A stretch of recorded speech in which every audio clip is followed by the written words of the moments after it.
Espero que a expectativa do teu coração esteja voltada para esse dia, do dia que nós iremos encontrar o nosso Deus, do dia que nós iremos vê-lo face a face. Bem, amados, estamos nós aqui nesse último dia da nossa conferência, agora pela manhã, e agradeço a Deus pela sua vida. Você está aqui mais um dia, né? Ontem foi bem intenso, sei que hoje foi mais difícil ainda, né? Depois de um dia como ontem, sei que hoje fica, né? O olho pesa, tudo pesa, né, João? O João me corrigiu aqui, isso aí, João. Na verdade, amanhã se renova, as nossas forças se renovam a cada manhã, né, João? Isso, é assim que funciona. Queridos, eu peço que você venha abrir o teu coração, continuar com ele aberto em Deus, e eu tenho certeza que Deus tem algo mais ainda para o nosso coração que esta manhã, e vamos aproveitar aqui o nosso tempo. Todo mundo tomou café aí, amém? Quem tomou 2? Isso, glória a Deus, né? Tem que dar uma reforçada, né, querido? Então o negócio não funciona, amém. Pastor Wanderson, vem para cá, meu filho, em nome de Jesus.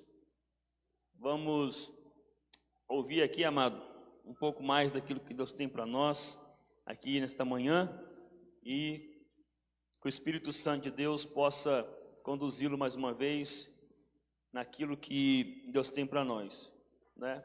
Hoje ele trouxe, ele só traz reforço, né, irmão? Para nós, já percebeu os negócios desse? Só está reforçando o senhor João, tá vendo como é que é o negócio? Deixa eu dar um bem-vindo aqui. Como é que a filha chama? Yasmin, né? Olha, não vou falar isso que você vai falar, não vou falar, não, vou deixar para ele.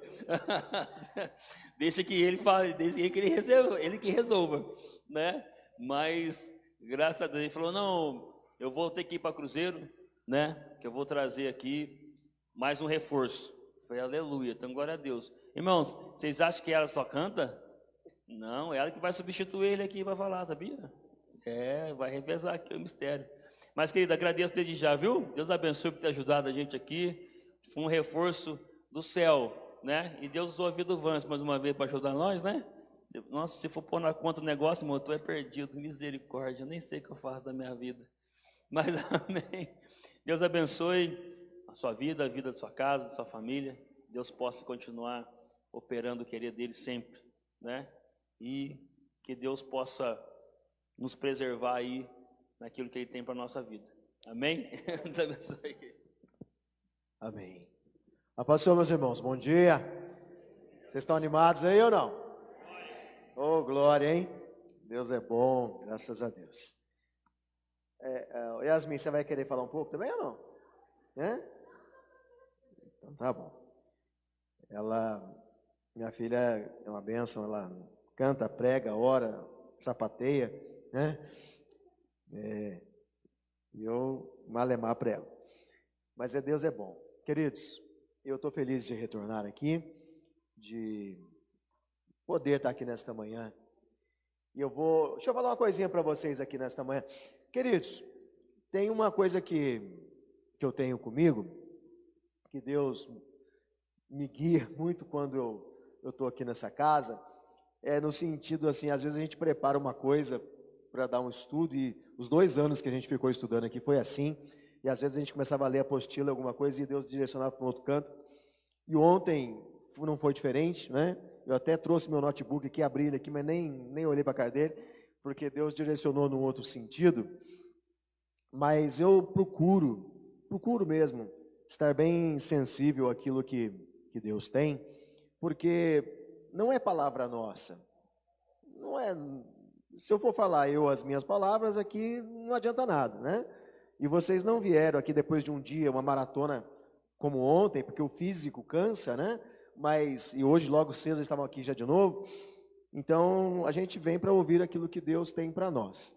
Mas eu vou dizer alguma coisa que aquilo que eu aprendi isso lá no pastor Luiz Hermínio, lá em Santa Catarina. O Luiz Hermínio, ele ensinava dizendo assim, nunca diga assim, olha, Deus está dizendo, se você não tem certeza que Deus está dizendo. Se você tiver certeza, você diga, é Deus que está falando.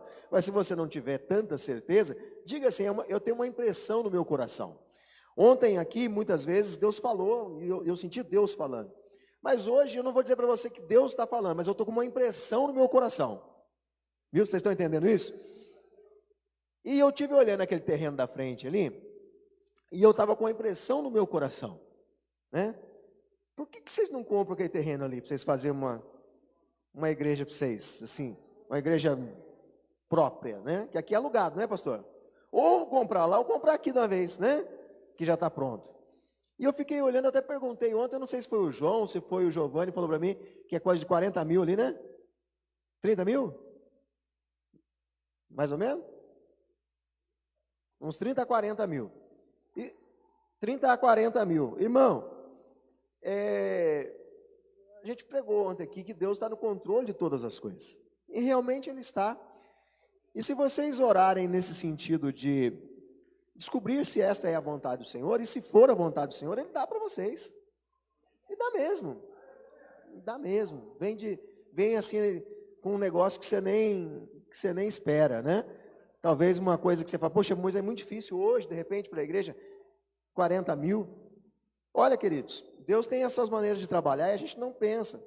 Daqui a pouco Deus está interessado em salvar alguém que tenha condições na cidade, um fazendeiro, um empresário, né? Deus coloca um desespero no coração dele, fica facinho para você chegar lá, jogar a palavra, você ganha ele para Jesus, e ele quando vem feliz, fala, pastor, o que eu quero? Eu quero ofertar aqui na igreja, eu quero fazer, vamos fazer alguma coisa? Vamos, então vamos comprar o terreno. E aí vai e compra o terreno e assim faz.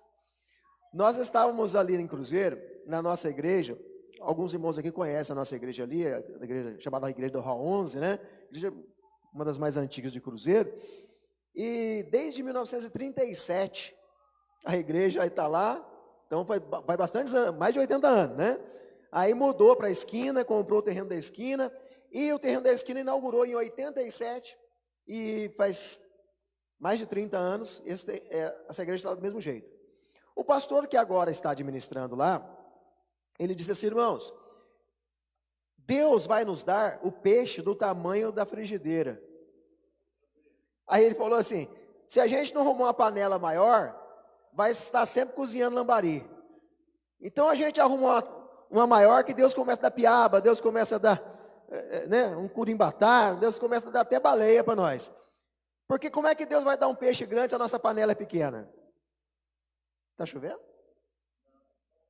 É o sol. Ué, sol que faz barulho de chuva? Está vendo como é que é o negócio? Queridos, e quando ele pensou assim, ele colocou esse propósito diante da igreja e começaram a orar, logo apareceu o vizinho da parte de trás dizendo, estou querendo vender a casa, interessa para a igreja comprar? E o pastor disse, interessa. Mas tem o dinheiro? Não tem. Mas interessar, interessa. Quanto quer? Queremos X. Olha, eu compro se for assim, assim, assim, assim, colocou umas condições para ninguém aceitar. E a pessoa disse, está feito, é da igreja.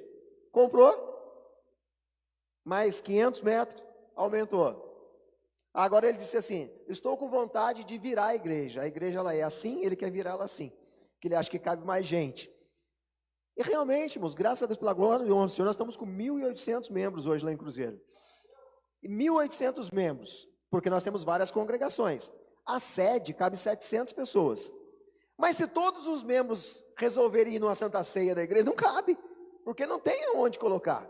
Então ele até faz uma escala. Hoje você vem, na outra é o outro que vem. Porque se vier todo mundo, não cabe. E graças a Deus por isso, porque é o Senhor que dá o crescimento. E ele diz assim, a gente precisa comprar a outra casa. Mas a outra casa, o vizinho não queria vender de jeito nenhum. Não queria. Até que os crentes começaram a orar. E os crentes começaram a orar, e começaram a buscar, e o vizinho bateu lá na porta. Vocês não querem comprar minha casa? E o pastor falou assim, gente, a casa desse homem é maior. 650 mil reais a casa. E é comprar para jogar no chão, porque só vai usar o terreno. Vamos comprar? E aí os irmãos, mas a gente não tem esse dinheiro não. Ah, mas vamos falar para o banco emprestar para nós, o banco empresta, a gente compra. E chegou no banco e disse, banco, consigo pagar 10 mil por mês só, você me empresta 650 para eu pagar 10 por mês? E o banco não tem jeito, não tem jeito, vamos orar? E a igreja ficou 30 dias orando. Aí o banco veio atrás e disse, está liberado, pode comprar. E a igreja comprou a outra casa. Agora vai virar a igreja de lado, para que ela caiba muito mais pessoas.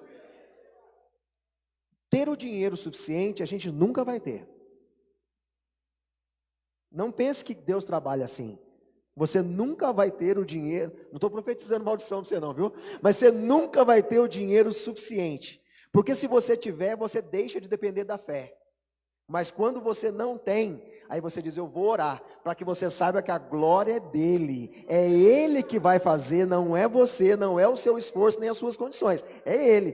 Porque aí quando acontecer, você diz, glória a ele, foi ele que fez. Porque se a gente tem o dinheiro fácil, pastor, né? Ofereceu, você tem o dinheiro no bolso, você vai, você compra, aí eu comprei. Não, mas nós trabalhamos para ele.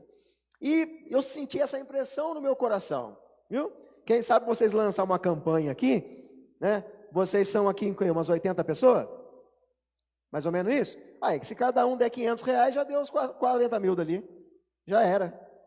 Acho que até podia fazer uma campanha de cada um dar 1.000, que já comprava o terreno e construía, né? Mas não precisa ser 1.000 de uma vez. Quem tem 1.000 dá 1.000, quem não tem dá 100, 10 parcelas de 100 e faz. Irmãos, estou dizendo para você que é o primeiro momento você pode falar assim, eu não tenho 2 reais aqui hoje no bolso. Meu irmão, você não tem agora, mas nós servimos a um Deus que tem para nos dar. Primeiro a gente coloca o pé e depois ele coloca o chão. É assim que funciona. Senhor, eu não sei andar sobre as águas. Desce do barco e vem.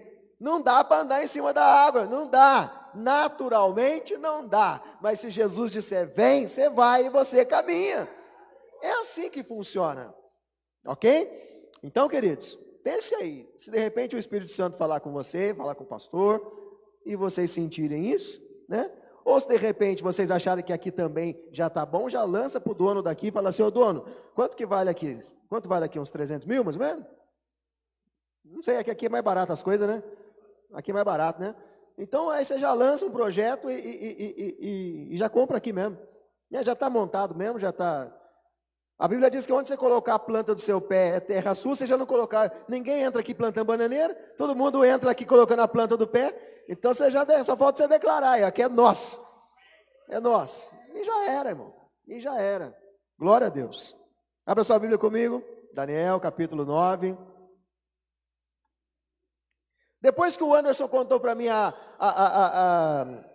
história, como é que foi que ele entrou lá na fazenda dele, lá onde ele mora, eu fiquei feliz. Irmão, aquilo lá não é um sítio, aquilo é uma fazenda. Aquilo lá está faltando, só não é fazenda ainda, porque não tem vaca lá, mas só que ele colocar uma vaca lá, mas pela Camila colocava vaca, eu sei disso. Lá parece um zoológico, né? É bênção. Tem pato, tem ganso, tem cachorro, tem tudo lá. É bênção. Queridos, mas Deus não abriu a porta da maneira, das condições que podia? É Deus que faz, irmão. É Deus que faz. Deus faz. E a gente precisa crer que Ele faz. Falei Daniel e abri Mateus. Daniel, capítulo 9, onde a gente leu ontem. E nós paramos no verso 26, se não me falha a memória. Vamos continuar aqui. Isso, verso 26. 9, verso 26. Olha como é que diz a palavra do Senhor. E depois das 62 semanas será tirado o Messias, e não será mais. E o povo do príncipe que há de vir destruirá a cidade e o santuário. E o seu fim será como uma inundação. E até ao fim haverá guerra. Estão determinadas assolações. Eu estava dizendo a vocês que o Messias, Jesus, ele foi tirado ainda naquele evento na cruz do Calvário, aonde ele trouxe o equilíbrio às coisas que estavam desequilibradas. Ele trouxe a organização naquilo que estava desorganizado e ele transformou em bênção aquilo que era caos. Então agora, ele disse a vocês também que ele impostou na nossa conta, né? Ele colocou na nossa conta o crédito que nós precisávamos. Nós devíamos, cada um tinha a sua porcentagem de dívida e ele colocou e deixou 0-0. Agora está tudo equilibrado. Porém, a Bíblia diz assim, que ele morreria, ele seria tirado, e o povo do príncipe que havia de vir, eles destruiriam a cidade. Isso aconteceu, irmãos, no ano 70. O ano 70 depois de Cristo, a Bíblia vai dizer, a Bíblia na história vai dizer que General Tito, comandando o exército lá de Roma, ele invade Jerusalém, destrói a cidade, coloca fogo e acaba com tudo, para se cumprir isso que estava escrito aqui no livro de Daniel. E por que a Bíblia diz assim, o povo do príncipe que há de vir? Porque, queridos, se tem uma coisa que a Bíblia deixa bem claro, é que o poderio das nações, elas estavam descritas lá naquela estátua, que Nabucodonosor teve um sonho. Se vocês se recordam bem, Nabucodonosor sonhou com uma estátua que tinha cabeça de ouro, os peitos de prata, o ventre era de bronze, as pernas de ferro e os pés eram ferros misturados com barro. E aí, quando ele não sabia a interpretação, o profeta Daniel chegou e disse para ele assim, olha, Deus me revela que a cabeça de ouro é o reino da Babilônia. Nabucodonosor, é você, essa cabeça de ouro. Depois de você vai se levantar um reino, que ele vai ser um pouco inferior a você, mas também vai ser poderoso, que o peito é de prata, que aí era o reinado dos medos persas, os medos e os persas. Depois dele virá um outro reino, que será um ventre de bronze ou de cobre, que será a Grécia. E a Grécia veio depois, muito ligeiro, em apenas 13 anos, querido, em apenas 13 anos, Alexandre o Grande dominou todo o mundo existente, 13 anos apenas ele precisou para dominar tudo que precisava ali, para colocar debaixo do seu poder. E depois dele vinham as pernas de ferro, e as pernas de ferro era o reinado de Roma, que viria, e ele disse assim, lá no finalzinho da estátua, os pés era ferro misturado com barro, ou seja, teria um pouco de Roma, que era o ferro, mas também teria o barro das outras nações. E a estátua tinha 10 dedos, simbolizando as 10 nações que se juntariam com Roma para formar a nova ordem mundial. E aí aqui agora ele vai dizer para a gente assim, o príncipe do povo que há de vir, de todas as nações, do ouro, do prata, do cobre e do ferro, qual é a única que tinha no pé? Qual é o único material que tinha no pé? O pé era barro misturado com ferro. E ferro é a nação de Roma. Os romanos são os ferros, que é o ferro da perna.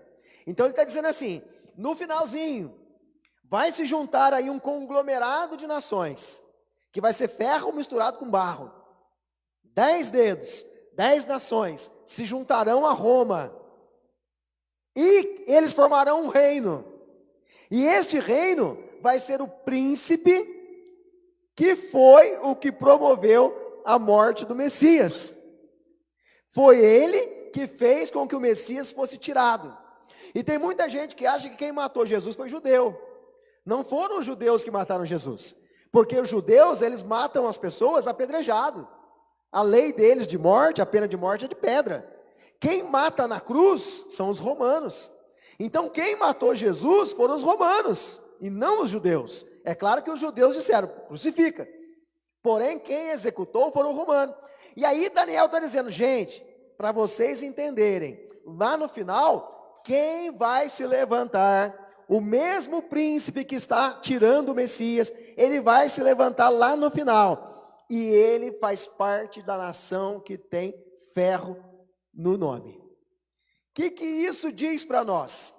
Que no finalzinho se levantaria aí não apenas uma nação, mas um conglomerado de nações, que Roma estaria no meio. E como a gente sabe que Roma vai estar no meio? Porque, queridos, a Bíblia vai dizer que existem duas bestas. Uma besta que sobe do mar e uma besta que sobe da terra. Uma falando do poderio das nações e a outra falando do poder religioso. E quem é hoje o único líder religioso que tem entrada em qualquer nação? Ele consegue, mesmo sendo de uma religião diferente, ter acesso a todas as nações. E todos os presidentes, quando eles são eleitos, eles dizem o seguinte, vamos lá tomar a bênção do pastor Anderson? Vamos lá em Cruzeiro tomar a bênção do pastor Vance? Não, eles vão aonde? A Roma. E quando a gente diz que eles vão a Roma, não é simplesmente em Roma, mas em um lugar específico de Roma, chamado Vaticano, que é uma cidade que tem apenas 44 quilômetros quadrados, é pequeno. Eu não sei quanto Pozual tem, mas eu acho que Pozual deve ser maior. 44 quilômetros quadrados. Mas lá fica o poder religioso que comanda as nações. E a Bíblia diz, vai ter um pedaço de ferro nessa nação. Então guarde isso, é isso que Daniel está falando aqui. Que até o fim, né, haverá guerra e estão determinadas assolações. Mas veja bem, só retornando um pouquinho onde nós paramos ontem. Jesus então tinha causado o equilíbrio novamente. As coisas estavam boas, as coisas agora estavam perfeitas. Precisava divulgar o que Jesus tinha feito. Como é que deu-se o nome da divulgação do que Jesus havia conquistado? As pessoas saíam testemunhando, e as pessoas saíam falando. Como é o nome que se dá isso? Quando se conta uma novidade. E eles saíram pelos 4 cantos contando a novidade. Não tem dívida mais, está pago. Como é que é o nome que dá se é uma boa novidade? Como é que é o nome bíblico que se dá, que se chama a boa novidade? A novidade alvissareira. Como é que chama isso na Bíblia? Boas novas. Como é que chama? Evangelho. Por isso que nós temos 4 evangelhos. Porque evangelho significa notícia boa. Notícia agradável. E que notícia é essa? Começaram a espalhar que o equilíbrio voltou. A partir de agora, nós podemos ter uma novidade de vida. E essa novidade de vida é que agora nós não somos mais escravos da carne. Nós não fazemos mais aquilo que nós fazíamos. Agora nós andamos em espírito. E andando em espírito, a gente pode ter uma vida diferente daquilo que nós vivíamos. Isto é o evangelho. Muitas vezes a gente faz muita firula e quer enfeitar muito e contar muita coisa, mas evangelho é uma notícia boa. Você devia e você não deve mais. Você estava indo para o inferno e agora você está indo para o céu. Você era escravo, agora você é livre. Você vivia aprisionado, mas agora você foi liberto. Você vivia na enfermidade, mas Jesus te curou. Você vivia na morte, mas Jesus agora é vida, e vida com abundância. Essa é a novidade do evangelho. E eles começam a espalhar isso. E está uma bênção. Só que tinha um problema. A profecia dizia assim: as 70 semanas estão determinadas sobre o teu povo. E esse povo nós aprendemos ontem que é o povo de Israel. Israel tinha um negócio com eles que era o seguinte: nós somos o representante de Deus na terra. Se alguém quer chegar perto de Deus, tem que chegar perto de nós. Se não chegar perto de nós, não chega perto de Deus. Porque não dá para chegar em Deus sem passar por nós. A ponte somos nós. Não tem jeito. Nós somos o único caminho. Se não for por intermédio de Israel, não chega lá. E eles se ensoberbeceram com essa colocação. Nós podemos fazer o que nós somos escolhidos por causa do pai Abraão. E então, daqui a pouquinho, para surpresa deles, aparece um nazareno, carpinteiro, né? A Bíblia não diz, mas as histórias, né, que são contadas, dizem que os carpinteiros da época, eles faziam jugo, sabe aquele jugo de colocar no boi? E as pessoas compravam jugos dos carpinteiros da época. Porém, eles gostavam muito de comprar na carpintaria de José, porque lá tinha o filho de José, que fazia um jugo que não machucava o pescoço do animal. Então a fama, isso aí nos livros de histórias estão escritos, que a fama era que aquilo que se fazia lá na carpintaria de José não trazia dano para o gado. Então poderia colocar o jugo sobre o animal, que o animal não se machucava. E então quando Jesus começa a pregar, e aí eu lembrei quando você falava, ele dizia assim: tomai sobre vós o meu jugo, e aprendei de mim, porque eu sou manso, eu sou humilde. E o jugo dele, que eles não causava machucadura. E as pessoas já sabiam disso, porque a fama que existia ali é que o jugo que ele fazia não machucava. Então ele trouxe isso para o lado espiritual. Vocês já conhecem, vocês já sabem da categoria do meu jugo. Eu não vou trazer dano para vocês, eu não vou machucar vocês. O meu fardo é leve, o meu jugo é suave. Vocês podem vir que não vai ter problema.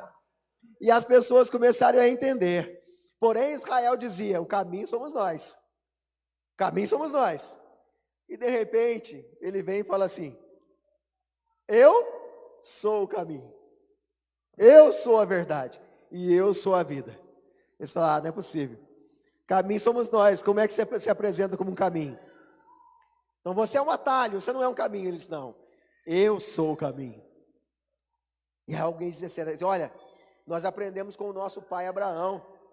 E você quer dizer que você é maior que o nosso pai Abraão? E ele disse assim, olha, vou te contar um segredo que você não sabe. Abraão exultou por ver o meu dia. E quando ele viu, ele se alegrou. E alguém diz, mas você não tem nem 30 anos. Nem 50, né? Você não tem nem 50 anos. E você diz que já conhece Abraão. E ele diz assim, antes mesmo de Abraão nascer, eu sou.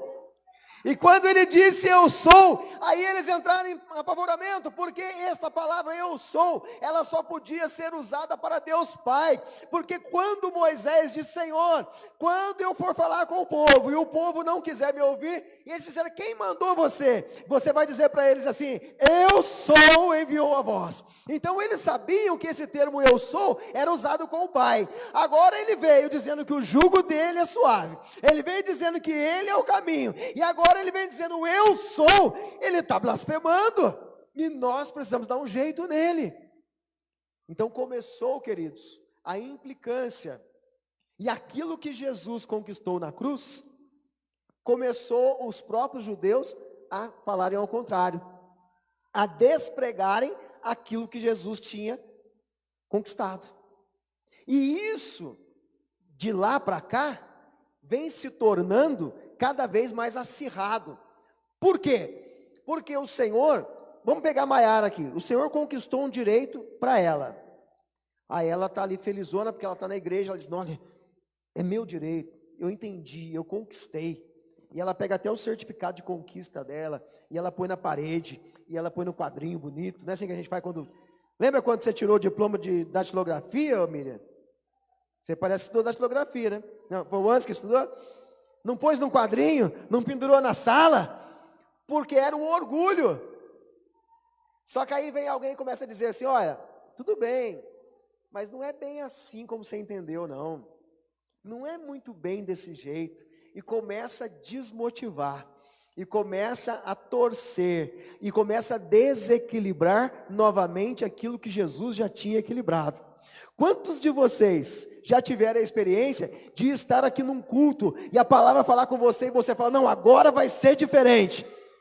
Mas quando você sai da porta para fora ali, alguém já fala para você assim, rapaz, não vai ter jeito não, tudo de novo, né? Estava gostoso lá no culto, mas agora tudo de novo. E você fala, é verdade mesmo. E você vai se desmotivando, vai desmotivando. Por isso que a gente não pode deixar de congregar. Porque a gente vem para cá, a gente recebe aquela injeção de ânimo. E lá fora, as pessoas vão querer desmotivar mesmo. Só que aí você precisa retornar.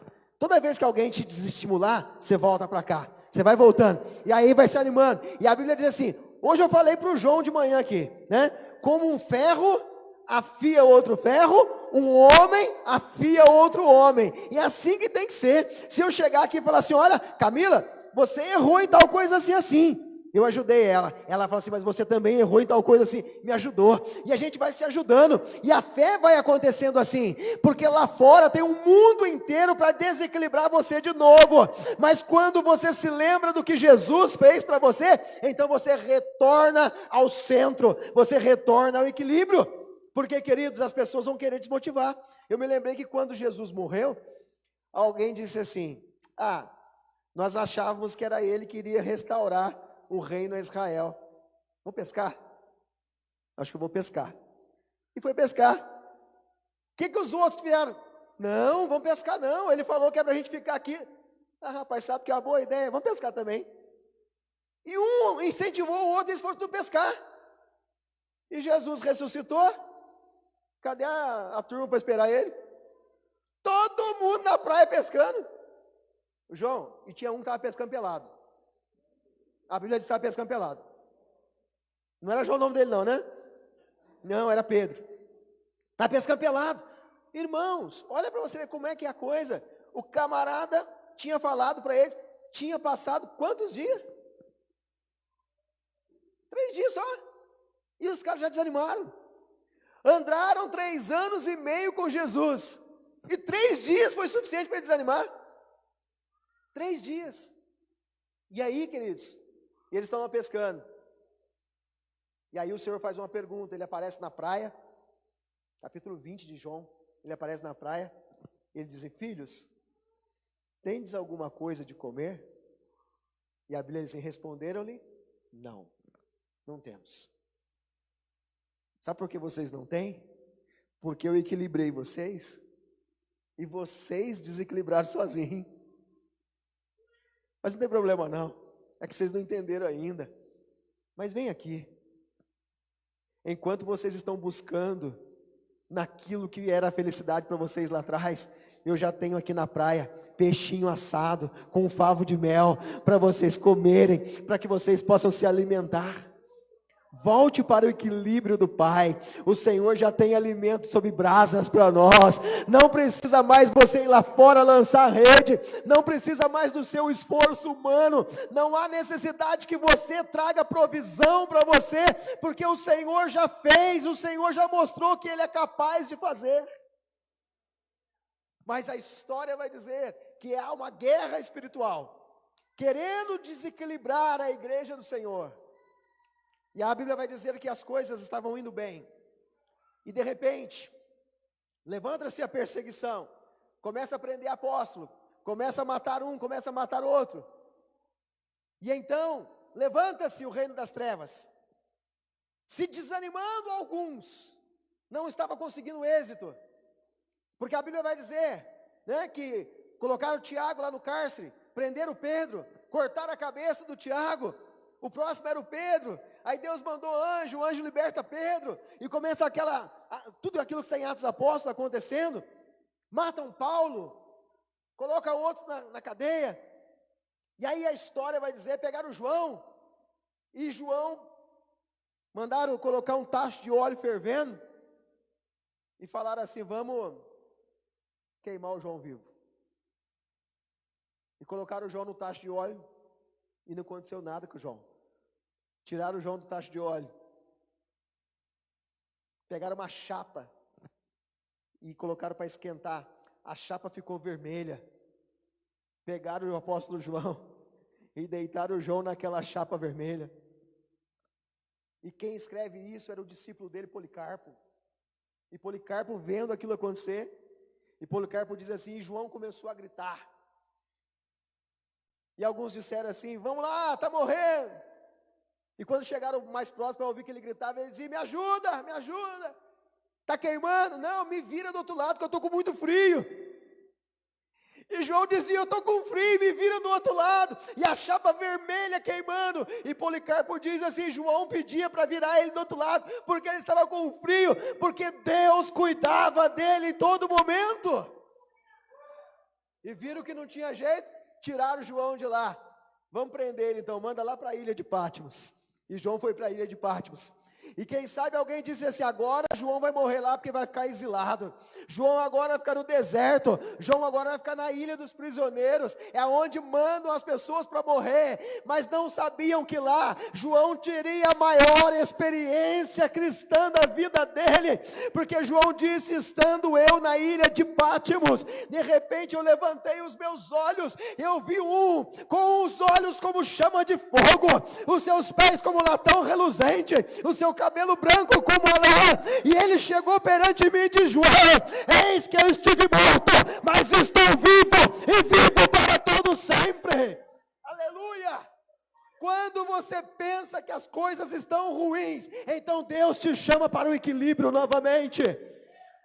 A prova que você está passando, a sua dificuldade, é apenas para testar a sua fé. Deus vai te chamar para o equilíbrio já já. Já já Ele põe você no prumo. Aleluia. E se não aprumar, Ele faz novo. Da última vez que eu vim, eu subi na escada do lado de cá. A escada do lado de cá ficou desequilibrada, querendo derrubar os crentes. Aí Deus usou alguém e fez uma escada nova para o lado de cá. É assim que funciona. É assim. Eu subi ali, quase que eu rodei. Aí falaram que eu estava gordo. Mas não era eu não, é a escada mesmo. É a escada. Deus faz novo. Só que, mesmo com a escada nova, você viu que eu subi por ali? Porque a tendência do ser humano é se apegar nas coisas que ele está acostumado. E as coisas que ele está acostumado, muitas vezes quer desequilibrar ele, quer derrubar ele, sendo que tem coisinha nova para subir. A gente teima em ficar andando por coisas antigas. Evangelhos são boas novas, ande por um caminho novo. Jesus conquistou um caminho novo para nós. Larga a mão de andar torto por aí, rapaz. Larga a mão desse negócio. Ah, eu não vou mais na Manaim, não. Pastor agora está usando trancinha. Ah, larga a mão desse negócio, rapaz. Deus é bom e Ele faz coisas novas. E as coisas que Ele está para nós são grandes e firmes. É o que diz o profeta Jeremias. Tenho para você plano de paz e não de mal, para vos dar uma esperança e um futuro. Glória a Deus. Mas aí, queridos, essa guerra vai muito longe. 313, levanta um imperador Constantino, e Constantino começa agora com uma mania nova, João. Começou uma diversão. Abriu lá um lugar, que eu esqueci o nome que fala, lá onde soltava os leões, na arena, né? Criou a arena, põe um público, o público lá, né? Vamos apostar. Ou a gente aposta no crente ou aposta no leão. Todo mundo apostava no leão, irmão. Todo mundo apostava no leão. E o leão ganhava toda vez.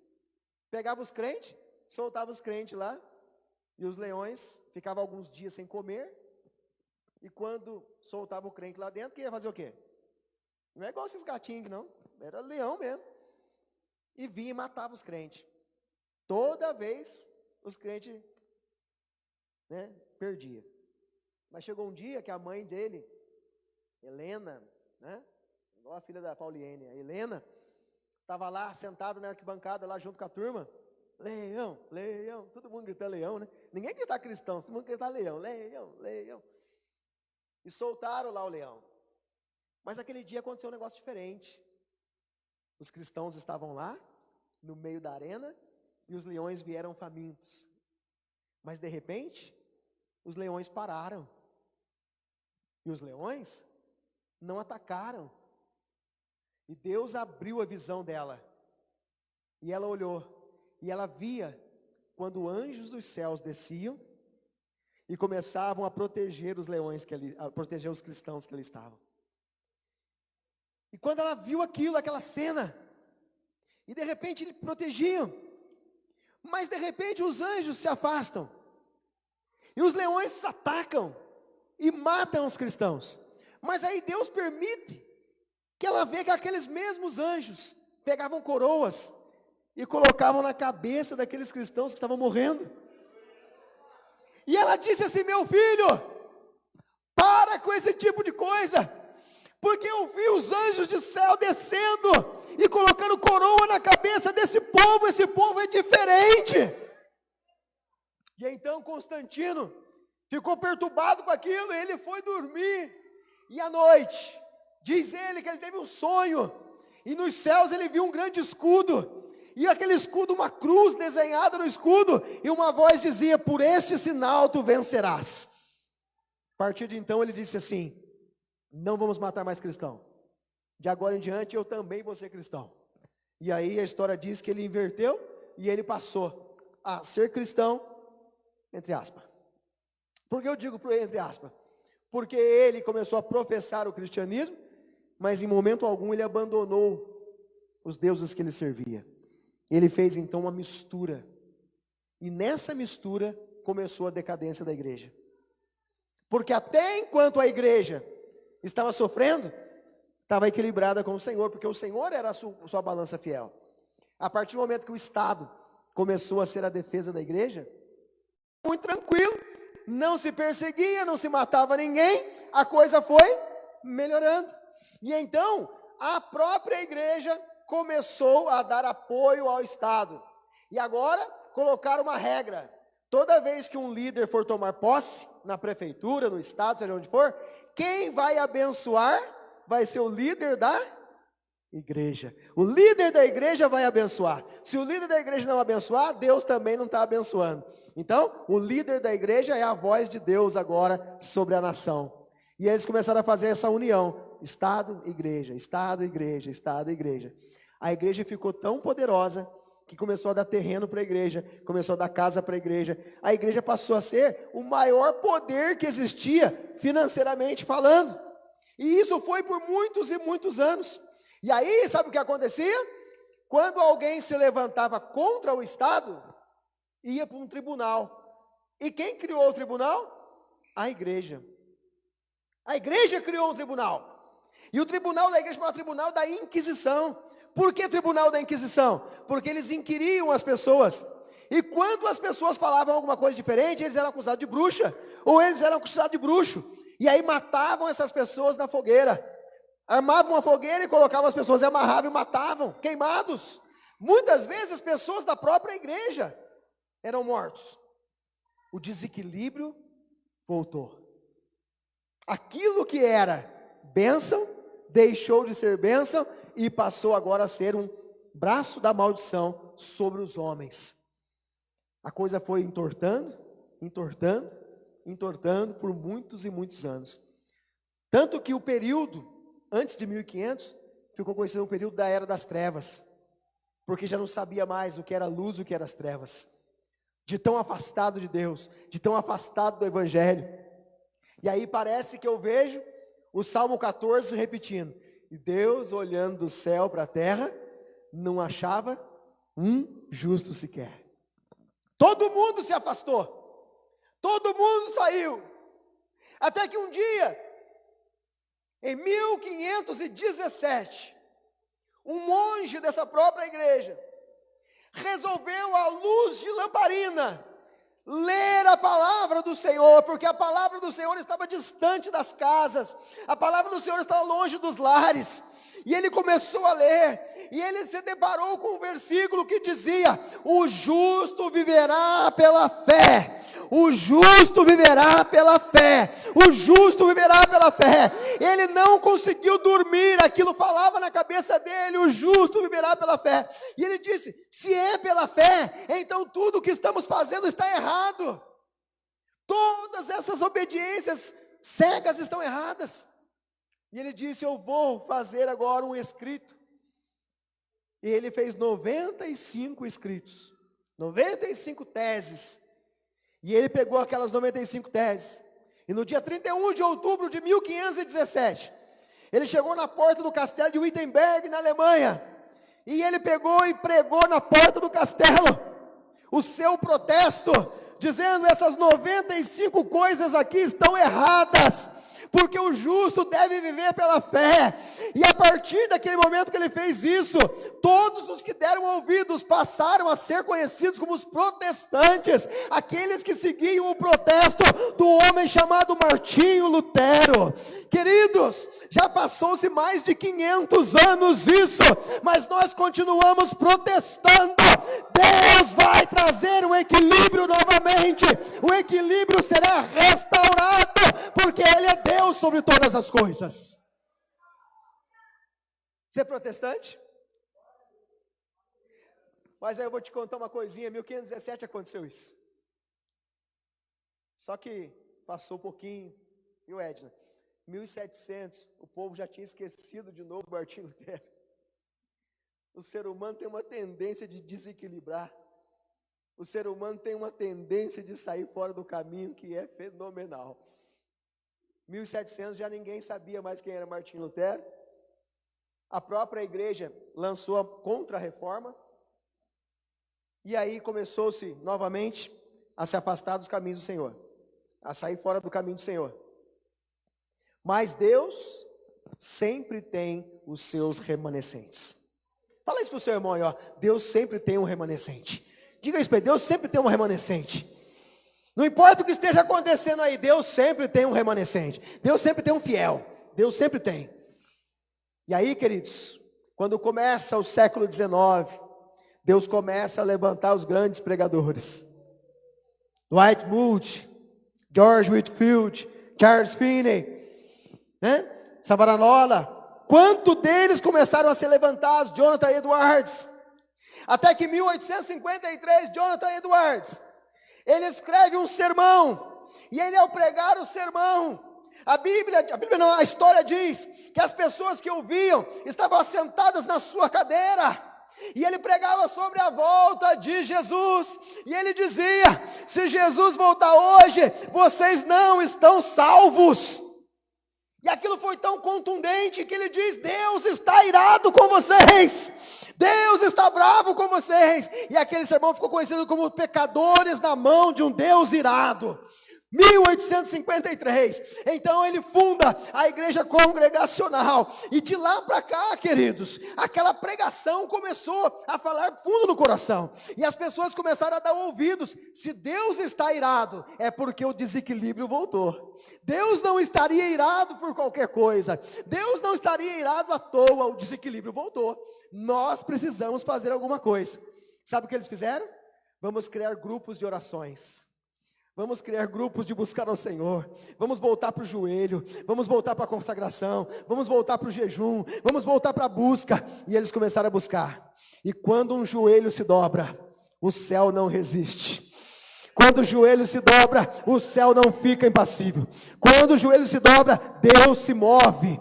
Deus se move a um joelho dobrado na sua presença. 4 cantos do mundo, as pessoas orando e as pessoas buscando o Senhor. Traz equilíbrio ao teu povo. Senhor, organiza de novo a casa. Põe em ordem a tua casa.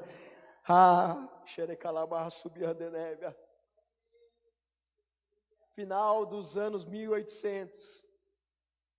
Começou, queridos, na Suécia, a soprar um vento diferente.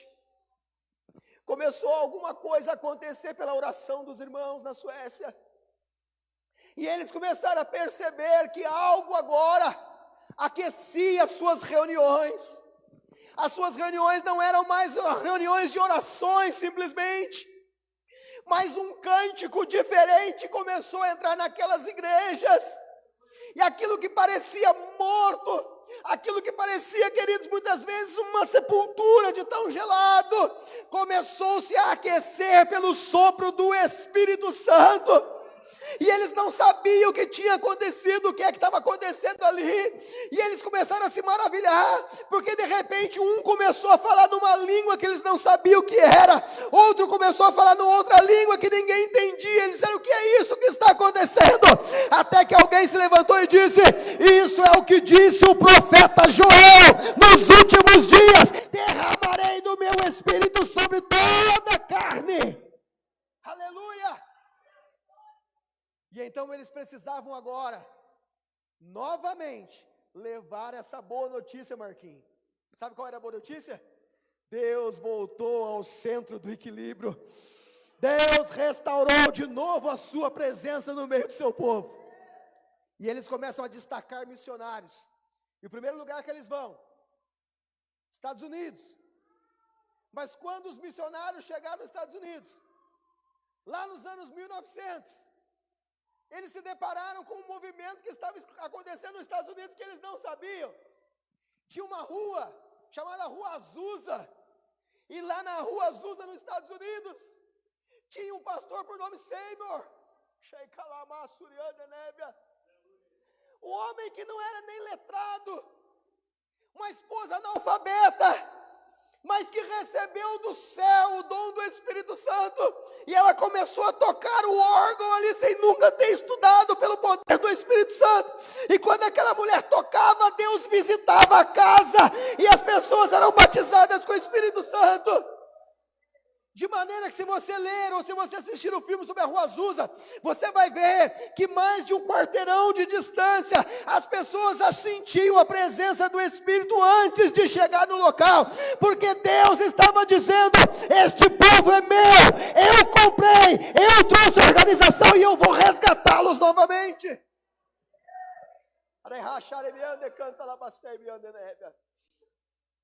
Dois homens, missionários suecos, disseram: vamos ter contato com esse movimento dos Estados Unidos.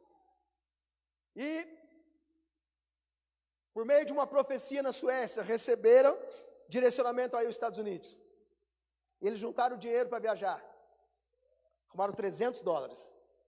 Esse dinheiro era o dinheiro suficiente para que eles pudessem se manter. Porém, a igreja da Suécia disse: não, guardem isso, porque Deus tem algo ainda para frente. Nós vamos pagar para vocês. E eles guardaram e pagaram, e eles foram para os Estados Unidos. Ao chegar nos Estados Unidos, esses dois moços tiveram contato com esse movimento, começaram a conhecer o que Deus tinha feito, e eles se vincularam a uma igreja local. Mas a igreja local, ela não aceitava o movimento do Espírito. Era uma igreja que não era pentecostal. E então eles saíram de lá. E eles resolveram montar uma igreja chamada a Reunião do Evangelho Pleno. E quando montaram o Evangelho Pleno, começaram ali a ter um movimento. E Deus começou a batizar todos os dias as pessoas com o Espírito Santo. Começou a retornar isso. E ali, queridos, aqueles dois moços receberam uma profecia: vocês vão para um lugar chamado Pará. E eles nos Estados Unidos não sabiam o que era Pará. E Pará na língua indígena significa boi, né? E eles, Pará, onde é Pará? E eles foram buscar onde era Pará. E descobriram que no Brasil tinha um lugar chamado Pará. E eles disseram: nós vamos para lá. Nós vamos parar lá no Pará. Né? Aqueles dois moços, no culto de despedida, só com seus $300 no bolso, para vir para o Brasil.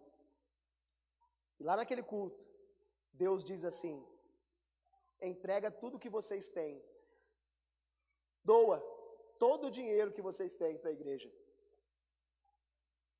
Eles colocaram a mão no bolso e ia viajar no outro dia. Só tinha passagem de navio comprado. E doaram aqueles $300 para a igreja. Mas no outro dia, ao embarcar, estavam subindo já a rampa do navio, chegou alguém dizendo: ei, quem é Daniel Berg e Gunnar Wingre? Somos nós. Deus mandou trazer uma oferta para vocês aqui. E trouxeram $300 de oferta para eles novamente. Deus só estava provando o coração deles. E eles desembarcaram em Belém do Pará em 1910. Em 1910, queridos, eles fundam uma das maiores igrejas do Brasil, a Assembleia de Deus. E quando eles fundam essa igreja, uma irmã chamada Celina de Albuquerque, recebendo uma célula na casa dela, na cozinha de sua casa, quando ela dobra os joelhos e ela disse: eu quero receber isso que vocês têm. E eles impõem as mãos sobre ela, e ela começa a falar em outras línguas. A primeira pessoa no nosso país a falar em línguas estranhas, Celina de Albuquerque, está registrado na história isso. E eles continuaram, trazendo equilíbrio à nossa nação. Hoje você fala em línguas, hoje você adora o Senhor, mas isso teve um início na nossa nação. Foi lá em Belém do Pará.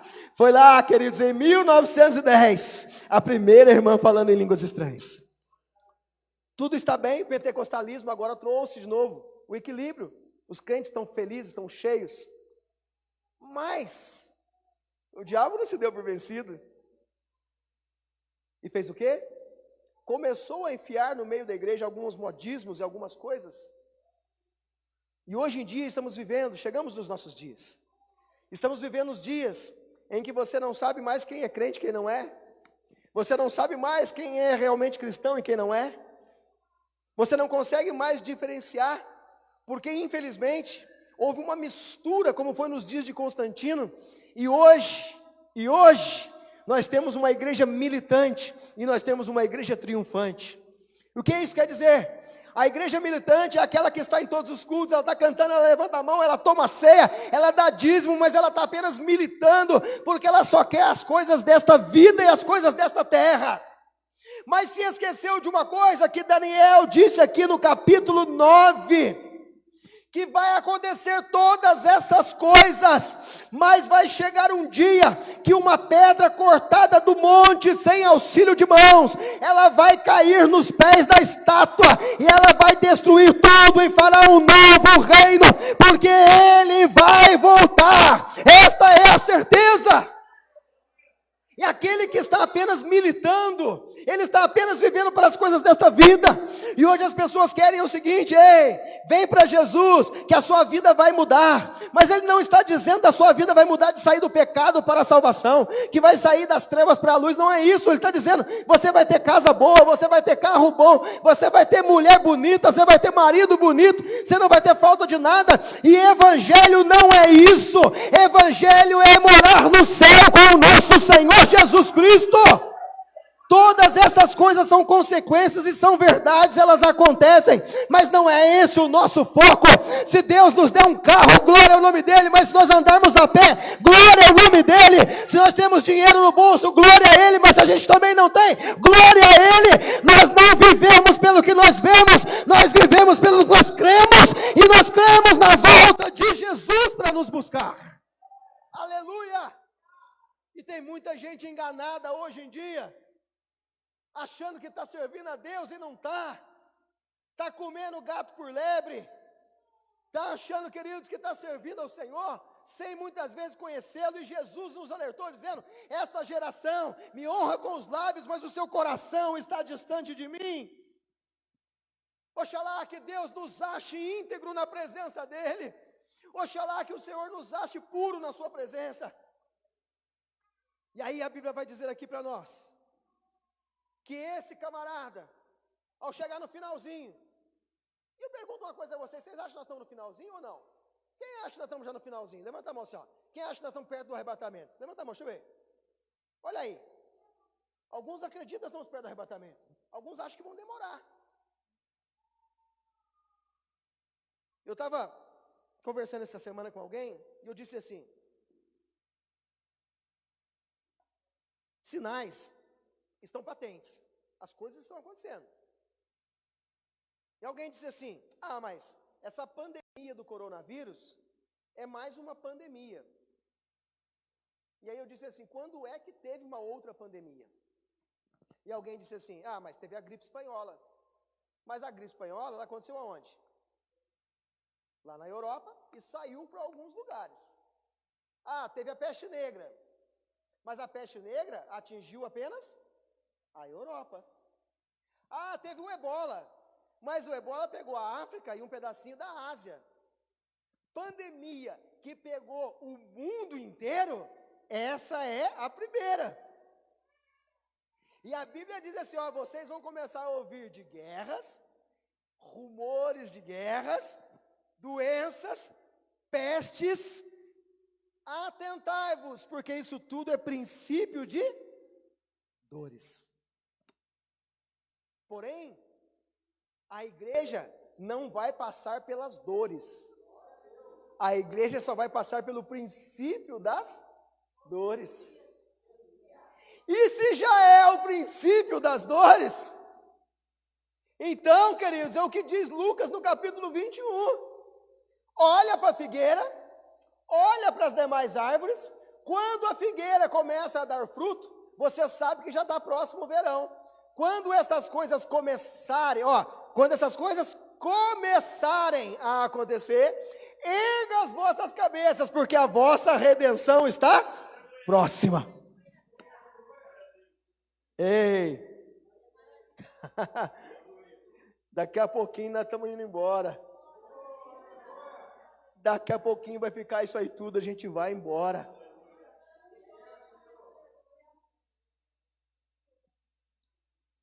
Tinha antigamente uma canção que dizia assim: Está chegando a hora de partir. Prepara-te, ó igreja, para subir.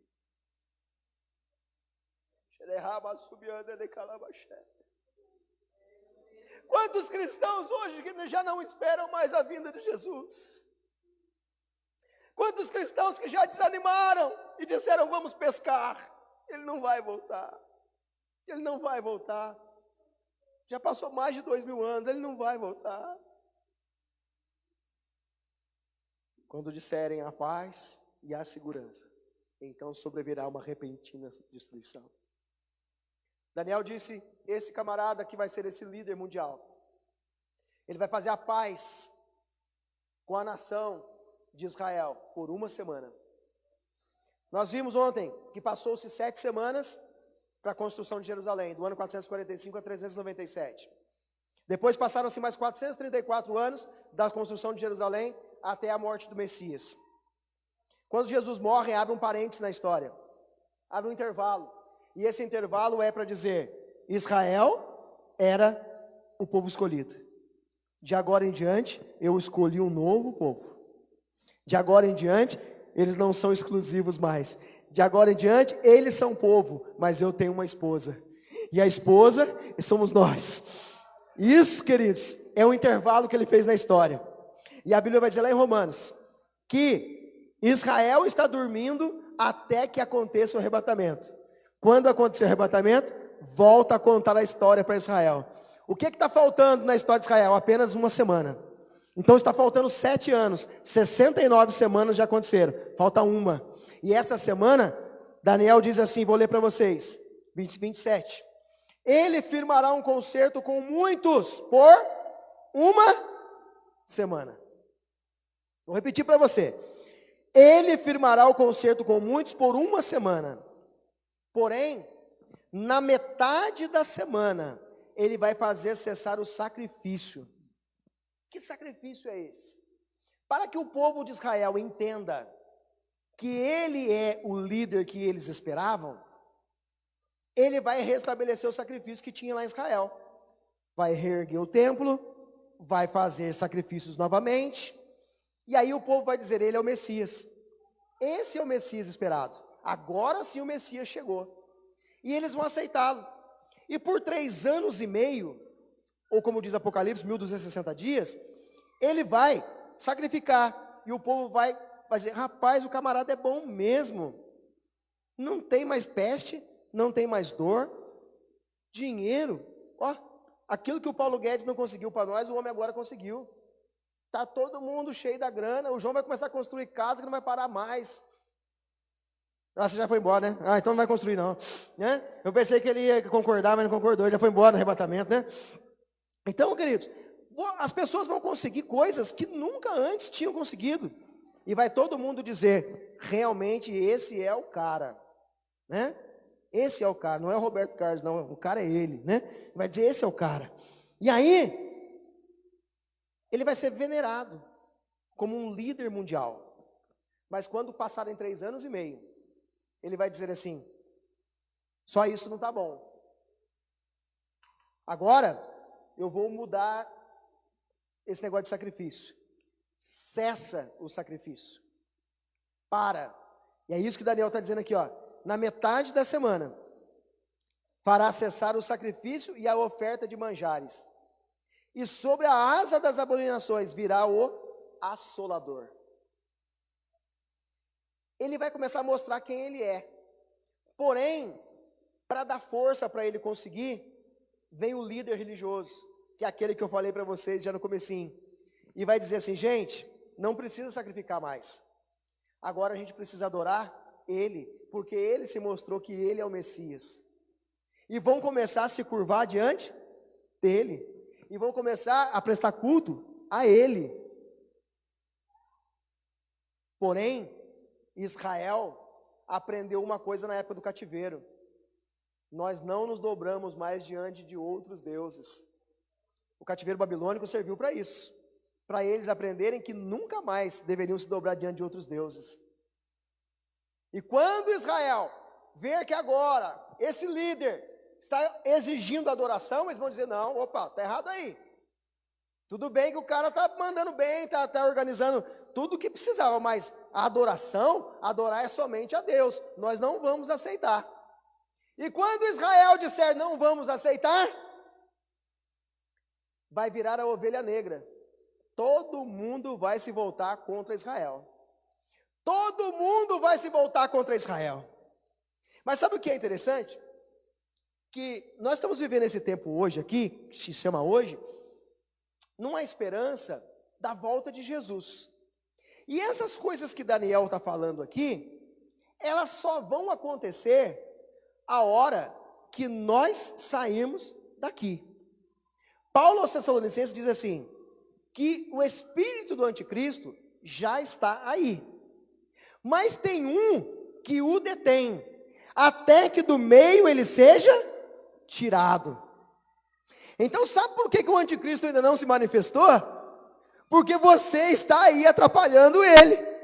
Sabe por que ele ainda não apareceu? Porque você continua aqui adorando a Deus. Mas a hora que a trombeta tocar e a gente sair daqui, ele vai aparecer. Ele vai. Porque, queridos, é interessante, né? A Bíblia fala assim que os demônios, eles estão habitando hoje as regiões celestiais, não é isso? O demônio não está no inferno, eles estão nas regiões celestiais. E por que eles estão nas regiões celestiais? Por que eles ficam lá? Por que eles não ficam aqui na terra? De vez em quando desce um pequenininho e entra em alguém aí, né? Não na igreja, mas aí por fora aí desce um e entra em alguém aí. Mas eles ficam na região celestial. E por que eles ficam ali? Porque demônio é crente. Entendeu o que eu estou falando para você? Demônio é crente. Sabia que demônio é crente? Porque demônio escutou falar que a igreja vai ser arrebatada. E ele creu. E ele falou, rapaz, se Deus falou que vai arrebatar, então vai mesmo. Então eles estão hoje todos na região celestial. Por que você acha que ele está lá, Maiara? O que eles estão fazendo lá? Que se a hora que for cumprir, e eles for subir, vai ter que passar por aqui. E na hora de passar, nós não vamos deixar passar. Nós vamos segurar eles. É por isso que eles estão nas regiões celestiais. Por isso eles estão lá. Porém, queridos, a Bíblia diz em Apocalipse 12, que quando tocar a trombeta, com voz de alarido do arcanjo, e disserem, igreja, vem para cá. A Bíblia diz que os mortos ressuscitarão primeiro. Depois nós, os que tivermos vivos, seremos transformados num abrir e fechar de olhos. E juntamente com eles encontraremos com o Senhor nos ares. Por que nós vamos encontrar com o Senhor nos ares? Porque a hora que tocar a trombeta, primeiro os anjos descem. E quando os anjos descerem, vai haver batalha no céu. Está escrito em Apocalipse capítulo 12. Houve batalha no céu. Miguel e seus anjos batalhando contra o dragão. Por que eles estavam batalhando? Porque eles estavam abrindo o caminho para eu e para você passarmos. E queridos, enquanto a batalha está acontecendo, Jesus desce nas nuvens, a ordem é dada e nós saímos deste mundo rompendo em direção aos céus, aleluia. E a Bíblia vai dizer assim, Apocalipse 12, olha só como é que termina Apocalipse 12, ele termina dizendo assim, ai agora dos que habitam sobre a terra, porque o grande dragão, a antiga serpente, desceu até eles. Sabe por que agora ele não vai ficar na região celestial? Porque agora já não tem mais os crentes para ele vigiar. Os crentes já estão nas mansões celestiais, aleluia. Acabou o serviço deles. E aí a Bíblia vai dizer, agora ai do quem ficou. Quem quis ficar construindo casa aí. Olha, ai deles. Porque ele vai descer. E aí a Bíblia diz que ele desce. Quando ele descer, ai de quem ficar. Por isso que alguém diz assim, mãe, eu não vou agora, né? Estou de boa aqui, mas na repescagem eu vou. A hora que tiver aquela segunda oportunidade eu vou. Irmão, mas se nem agora que está de graça você está indo, depois vai ficar difícil o negócio. Depois vai ficar difícil. Porque ai dos que... Irmãos, e quando a Bíblia diz ai, é porque é ai mesmo. Não é o aizinho nosso, não, é ai mesmo. A Bíblia vai dizer assim, que quando ele romper a aliança, que o negócio vai ficar tão feio, irmã. Esqueci o nome da senhora mesmo de novo agora. Francisca. Irmã Francisca. Vai ficar tão feio que os homens vão Irmão, não fala que são as mulheres. Fala assim, os homens vão desmaiar perante o terror que vai estar acontecendo. Se os homens desmaiarem, as mulheres já estão mortas. Mulher tem medo de barata, né? Para os homens desmaiar por causa do terror, é porque o negócio vai ficar muito feio. E aí a Bíblia vai dizer assim, e eles vão querer desejar a morte, mas a morte vai fugir deles por um prazo de 5 meses. O cara quer morrer de tanto que ele está sofrendo, e ele não consegue morrer, porque a morte está debaixo do poderio do Senhor. A morte está dizendo assim, não posso fazer nada, ele falou que não é para levar ninguém, eu não posso levar ninguém, e os homens vão estar sofrendo tanto que eles vão querer morrer. A Bíblia diz que a porta do abismo vai ser aberto, e os anjos que estão aprisionados lá, eles vão sair, e esses anjos, eles têm garras, e eles têm cauda como se fosse um escorpião, e foi dado a eles o poder de ferrar os homens com chaga mortal, mas os homens não vão conseguir morrer, vão ficar sofrendo e não conseguem morrer. A gente tem um Covid e acha que o negócio está feio. A Bíblia diz assim, que os homens, a língua deles secarão no céu da boca, eles estando em pé. Estamos em pé, seca a língua no céu da boca, apodrece. Você imagina que tipo de doença que não vai acontecer nesses dias. A Bíblia diz que as guerras que vão acontecer nesse período, vai morrer tanta gente, que vai correr um rio de sangue, da altura do freio do cavalo, e isso é 1,20 m de altura, um rio de sangue de 1,20 m. Sepultura, com todas as escavadeiras que nós temos hoje para abrir covas. Não sei se você já viu o cemitério da Vila Formosa, lá em São Paulo, agora é aberto com escavadeira, tão grande que é aquele cemitério. Com tantas escavadeiras, a Bíblia diz, vai demorar 6 meses para enterrar o tanto de gente que vai morrer. Hoje nós temos 8 bilhões de pessoas. Pelo menos 2,5 bilhões vão morrer. Vai cair uma pedra de um meteoro que vai tornar as águas amargas. O camarada sofrendo e querendo tomar uma água e não tem como tomar água. Porque a água vai estar amarga. Ele quer se refugiar e não consegue se refugiar. E aí a gente entende que a Bíblia diz assim, os homens pedirão aos montes, cai sobre nós, nos esconde da ira do Deus. Nós não aguentamos mais, vão pedir a morte. Só que a morte não vai poder matar, porque a morte está amarrada, a morte está ali com ordem de não matar ninguém. Beto Renato vai passar fome se ele não subir no arrebatamento, irmão. Que não vai morrer ninguém, como é que ele vai sepultar? Ele ganha com caixão, se a turma não morrer ninguém, não vai ganhar com caixão. Nós precisamos, queridos, escapar disso. As coisas estão desequilibradas. O mundo está perdido. E sempre que o mundo se perde numa tal proporção, Deus abre uma porta de escape. Foi assim com Noé. Os homens casavam, se davam em casamento, ninguém se importava com nada, até que veio o dilúvio e levou a todos. Foi assim com Sodoma e Gomorra. Os homens se perdiam, e era homem com homem, mulher com mulher, perversidade. E a Bíblia diz até que começou a cair aquela chuva de larvas sobre eles e matou a todos. Queridos, é assim também agora. Os homens estão afastados de Deus. Olha, eu estou muito com esse Salmo 14 na cabeça, porque eu estudei nessa semana. O Salmo 14, ele diz assim que os homens, eles não achavam justo sequer, e os homens se corromperam. Ele estava dizendo, pastor, a palavra em hebraico ali para corromper, não é aquele corromper que rasgou, que aconteceu. Não, o corromper, ele dá a ideia do leite azedo. O leite estava bom, mas naturalmente ele se azedou, o leite se perdeu, e o leite se perdendo não dá para fazer nada com ele, porque ele teve um choque de temperatura, ele estava quente, foi colocado no lugar frio, ele estava frio, colocou no quente, e ele ali se perdeu a sua consistência, ele azedou, e o leite azedo não dá para tomar, porque ele já não serve mais, não é que colocaram alguma coisa, ele naturalmente se perdeu. Irmãos, a Bíblia vai dizer para nós, e Jesus disse em Mateus capítulo 25, que a igreja nos últimos dias vai ter semelhante a 10 virgens, e das 10 virgens, 5 são loucas e 5 são prudentes, e a Bíblia Bíblia vai dizer assim, que das 10 virgens, as 10 dormiram, das 10 virgens, as 10 cochilaram, das 10 virgens, que as 10 tinham vestido de casamento, as 10 tinham lamparina, as 10 tinham fogo, porque a Bíblia diz que elas acendiam, o fogo apagava, mas somente 5 tinham a reserva do Espírito Santo na vida deles, e isto fez a diferença.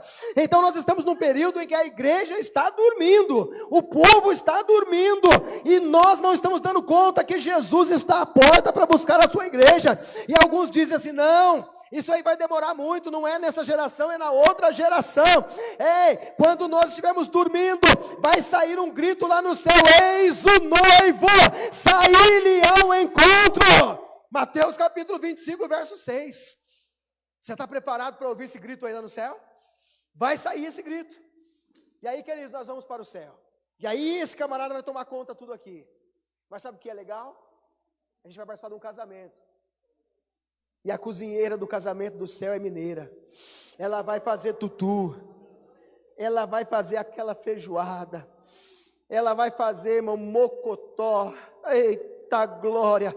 Torresminho frito, vai ter tudo de bom lá no céu, irmão. Nós vamos tomar Coca-Cola gelada, com aquela rodelinha de limão na beira do copo, irmão, nós vamos fazer do bom e do melhor. E a Bíblia diz assim, nós vamos sentar na mesa, e eu não sei o tamanho dessa mesa, mas a Bíblia diz que vai estar sentado eu, vai estar sentado o pastor Anderson, vai estar sentado o João, vai estar sentado o Giovanni, vai estar sentado o Abraão, vai estar sentado o Jacó, vai estar sentado o Isaac, vai estar sentado o Daniel, vai estar sentado todos os crentes em Cristo Jesus, e Jesus vai vir com a bandeja, ele vai dizer, quer mais um pouquinho meu filho, você quer mais um pouquinho meu filho, você quer mais um pouquinho, ele vai nos servir naquele dia, porque vai ser um banquete celestial.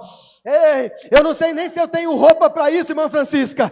Eu não sei se eu vou de xadrez, ou se eu vou de vermelho, ou se eu vou de calça jeans. Mas a Bíblia diz que já existe uma veste preparada para mim e para você, para nós sentarmos lá naquele dia, e nós vamos comer com Ele, e vamos alegrar com Ele, porque é promessa do Senhor, é promessa. Aleluia, eu estou judiando da menina ali, eu esqueci, minha filha, que eu grito no microfone, né? Perdão, viu? Depois vamos tomar Santa Ceia, você vai ficar brava comigo, não. Vai ter ceia, não vai? Parece que eu vi um barulho de ceia aí. Glória a Deus. Queridos, nós vamos chegar lá. Mas vamos. Mas vamos. Como é que chama a irmã loira aí? Senhora? A Naya. Naya nunca falha, né? Naya. Gosta de suco de urvaia? Só gosta de suco de urvaia? É só para rimar. Naya, você sabia que lá no céu você não vai ser loira não, né? Ficou triste? Lá no céu você não vai ser loira não. Não. Sabe por quê? A Bíblia diz assim, que quando a gente chegar lá no céu, aconteceu o arrebatamento. A gente chegou lá. E a Bíblia diz que o céu tem porta e tem portão. Só que os portões celestiais são os próprios anjos que estão assim, ó. Porque quando o Senhor chega, eles se curvam. Só que Jesus encontrou com a gente no meio do caminho. E a gente vai chegar no céu junto. E Jesus vai chegar abraçado. Sabe por que eu sei? Porque Cantares fala isso. Que ele vai chegar abraçado com a igreja. E os anjos viram o Senhor, eles abaixam. Só que vai chegar uma ordem do arcanjo, vai dizer assim, ó portais eternos. Os anjos estão lá curvados. E o arcanjo vai dizer, ó portais eternos, levantai as vossas cabeças, porque entrará o Rei da Glória. E alguém pergunta, quem é este o Rei da Glória? O Senhor Todo-Poderoso, é Ele o Rei da Glória. Então os anjos levantam, ficam em posição de sentido, porque entrará o Rei da Glória. Mas o Rei da Glória não chegou sozinho. O Rei da Glória está abraçado com alguém. E aí alguém pergunta, mas quem é esta que vem tão aprazivelmente abraçada ao seu esposo? Quem é esta? Porque esta agora é nova, essa a gente não conhecia. Quem sabe os irmãos do Antigo Testamento que não viram vocês, porque a Bíblia diz em Hebreus que eles morreram sem alcançar a promessa, porque Deus tinha algo melhor ao nosso respeito. Então eles não conhecem vocês. E quando vocês chegarem lá, nós chegarmos lá, abraçado ao Senhor, alguém vai dizer, mas quem é esta que vem tão aprazivelmente encostada ao seu amado? E ele abraçado com a gente, ele vai dizer, essa aqui é a minha morena. Jesus chama a igreja de morena, por isso que só não vai ser loira lá, mano. Só vai ser da cor da manchiquinha, assim, ó. Eita glória! A irmã Francisca já está preparada para o arrebatamento, já está morena. E ele vai dizer, esta aqui é a minha morena. Foi esta aqui que eu fui comprar, foi esta aqui que eu fui resgatar, foi esta aqui que eu fui salvar, e agora eu fui buscar para trazer ela para mim, e ela agora é minha, e o boi no lambe, aleluia, nós somos do Senhor, glória ao nome do Senhor. A gente vai chegar lá, entramos nos céus, vai ser um frisson, hein? Como é que o senhor chama, irmão do bigode aí? Irmão José, vai entrar com esse bigodão no céu, vai ser um sucesso, irmão. Vai ser um sucesso, irmão. O senhor vai abafar mais do que o pastor antes com essa trança. A hora que o pastor antes chegava, rapaz, mas que trança, rapaz. 10-0 no Sansão. Mas a hora que chegar o irmão José com o bigode, fala, rapaz, mas esse bigode é bigode grosso. Aleluia. Queridos, é muita glória, a gente vai participar do casamento. Enquanto o povão está aí sofrendo, aqui embaixo, né? Vai estar aí passando pela escolha que fez. Nós vamos estar lá em cima. Mais uma picanha? Fraldinha? Será que vai ter carne no céu, gente? Sei. Ou um pezinho de alface, para quem é vegetariana, pezinho de brócolis, né? Entendeu? Coraçãozinho. Irmão, crente o que sabe fazer é comer. Se chegar no céu e falar que não tem comida, a turma vaza. E aí a Bíblia não diz que vai ter comida. A Bíblia diz que vai ter banquete. Comida é uma coisa. Eu não sei se você já foi num banquete. Banquete é banquete, irmão. Eita glória. A Bíblia diz que Deus preparou um banquete no deserto do povo de Israel, Salmo 78. Diz que eles comeram tanto que saiu pelo nariz a carne. De tanto que eles comeram. Não gosta de carne, não? Não, mas vai ter um ovo frito lá. Fica tranquilo. Quando chega na sua vez, zoiudo. É bênção. Rapaz, vai ser glória demais, pastor Antes. Vai ser glória demais. E a gente vai estar lá.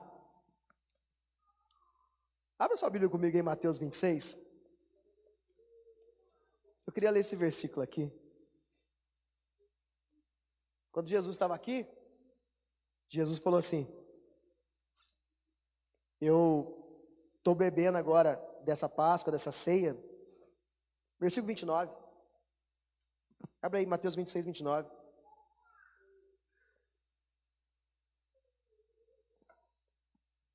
Olha o que ele diz. Digo-vos que desde agora não beberei deste fruto da vide, até aquele dia em que o beba de novo convosco, no reino do meu Pai. Eu não vou tomar mais o suco da uva. Isso me diz que lá no céu tem pomar. Para ter suco de uva lá tem que ter pomar.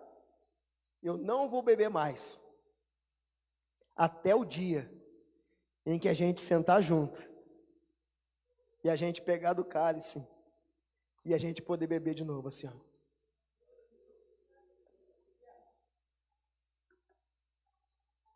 Jesus está esperando você para tomar ceia lá no céu. Jesus está esperando você lá para comer do pão junto com Ele. O lagar já está sendo pisado. O suco já está sendo preparado. As taças já estão postas. Os pratos já estão na mesa. A mesa já está preparada. Só está faltando os convidados de honra chegarem. E a hora que nós chegarmos lá, então Jesus vai cear juntamente conosco. E ele disse assim, isso é uma promessa, eu não beberei mais, até o dia que vocês chegarem aqui. Ontem a gente foi na casa do pastor Anos, da irmã Camila, e ela falou um negócio para mim que talvez ela não saiba. O que você me falou ontem foi que me inspirou nisso aqui. E ela disse para mim assim, para nós, a gente sai fora de casa, e a gente fica um tempão fora de casa. Mas a comida já está colocada, mas os meus cachorros não comem, enquanto a gente não chega em casa. Enquanto a família não estiver reunida, eles não comem. Aí eu me lembrei dessa passagem. Jesus disse, enquanto a minha família não estiver comigo, eu não bebo mais o suco do vinho. Eu não vou tomar mais enquanto vocês não chegarem. O cachorro já entendeu esse princípio, e tem muito crente que não entendeu isso ainda. Irmão, Jesus disse assim, quando você se reunir para cear, lembre, faça isso em memória de mim, porque eu disse para vocês que eu estou esperando. Então lembrem isso, ao tomarem a ceia, vocês estão dizendo, eu vou cear com ele, eu vou cear com ele, eu vou cear com ele.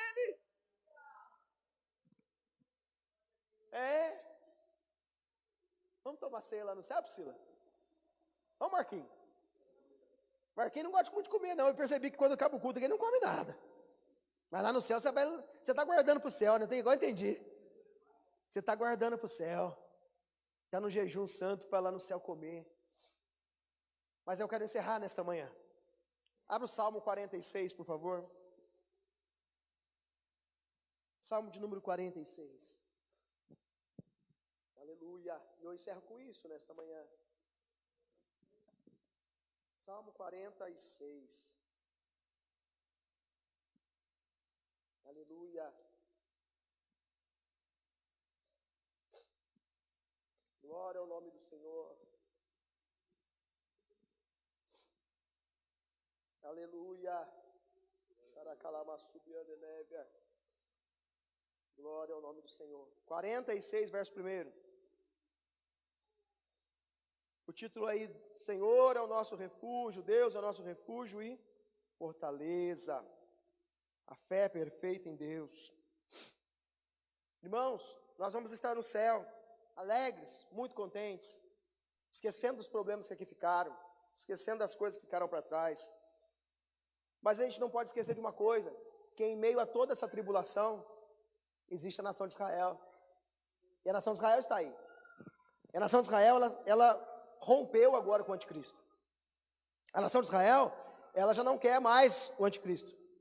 Porque eles estavam tão bem, uma aliança, mas agora a aliança quebrou, porque ele queria adoração. E a Bíblia diz, queridos, que as nações, elas vão se levantar contra Israel. Existe uma profecia no livro de Zacarias, que o rio Eufrates, que divide a China, lá o Oriente, aqui do Ocidente, vai secar. Por que ele vai secar? É um rio muito grande, mas ele vai secar, para que as nações da Ásia possam passar a pés enxutos pelo rio. E eles vão atacar Israel. Eles vão vir contra Israel. Algumas nações, poucas, vão ajudar Israel, mas a grande maioria vai contra. E as armas que eles vão lutar não são armas comuns. São mísseis, aviões jogando bomba, tanques de guerra, armas bélicas. Israel tem um exército muito poderoso. E eles vão tentar se defender. E enquanto eles estiverem se defendendo, eles vão lutar. Mas vai chegar uma hora que não vai ser suficiente, eles não vão conseguir. E quando eles não conseguirem lutar mais, eles vão começar a orar. Porque a única coisa que eles vão ter, não conseguimos mais com a nossa força, agora a gente precisa orar. E Deus vai fazer alguma coisa. Deus vai fazer alguma coisa. Então eles começam a orar o Salmo 46. Isso aqui é um salmo profético. Olha a oração deles. Eles vão começar a dizer assim: Deus é o nosso refúgio na angústia. Ele é o socorro bem presente. Ainda que a terra se mude, ainda que os montes se transportem para o meio dos mares, Ainda que as águas rujam e se perturbem, ainda que os montes se abalem pela sua braveza, há um rio. Existe um rio cujas correntes alegram a cidade de Deus, o santuário das moradas do Altíssimo. Sabe o que eles vão estar dizendo, Senhor? As nações estão bravas, as nações estão se levantando, está tremendo tudo, os montes estão tremendo porque as bombas vão começar a cair, vai começar a destruir tudo. As nações se embraveceram, os reinos se moveram. Olha, a gente não sabe mais o que fazer, então nós confiamos no Senhor, que o Senhor é o nosso refúgio, nossa fortaleza, é um socorro bem presente na angústia. Sabe uma coisa que a gente tem certeza, Senhor? Que existe um rio cujas correntes alegram a cidade de Deus, santuário da morada do Altíssimo, porque eles entendem que este rio, ele sai debaixo do trono do Senhor, porque Ezequiel fala isso no capítulo 47, que diante do trono e debaixo do limiar do trono sai um rio que sara.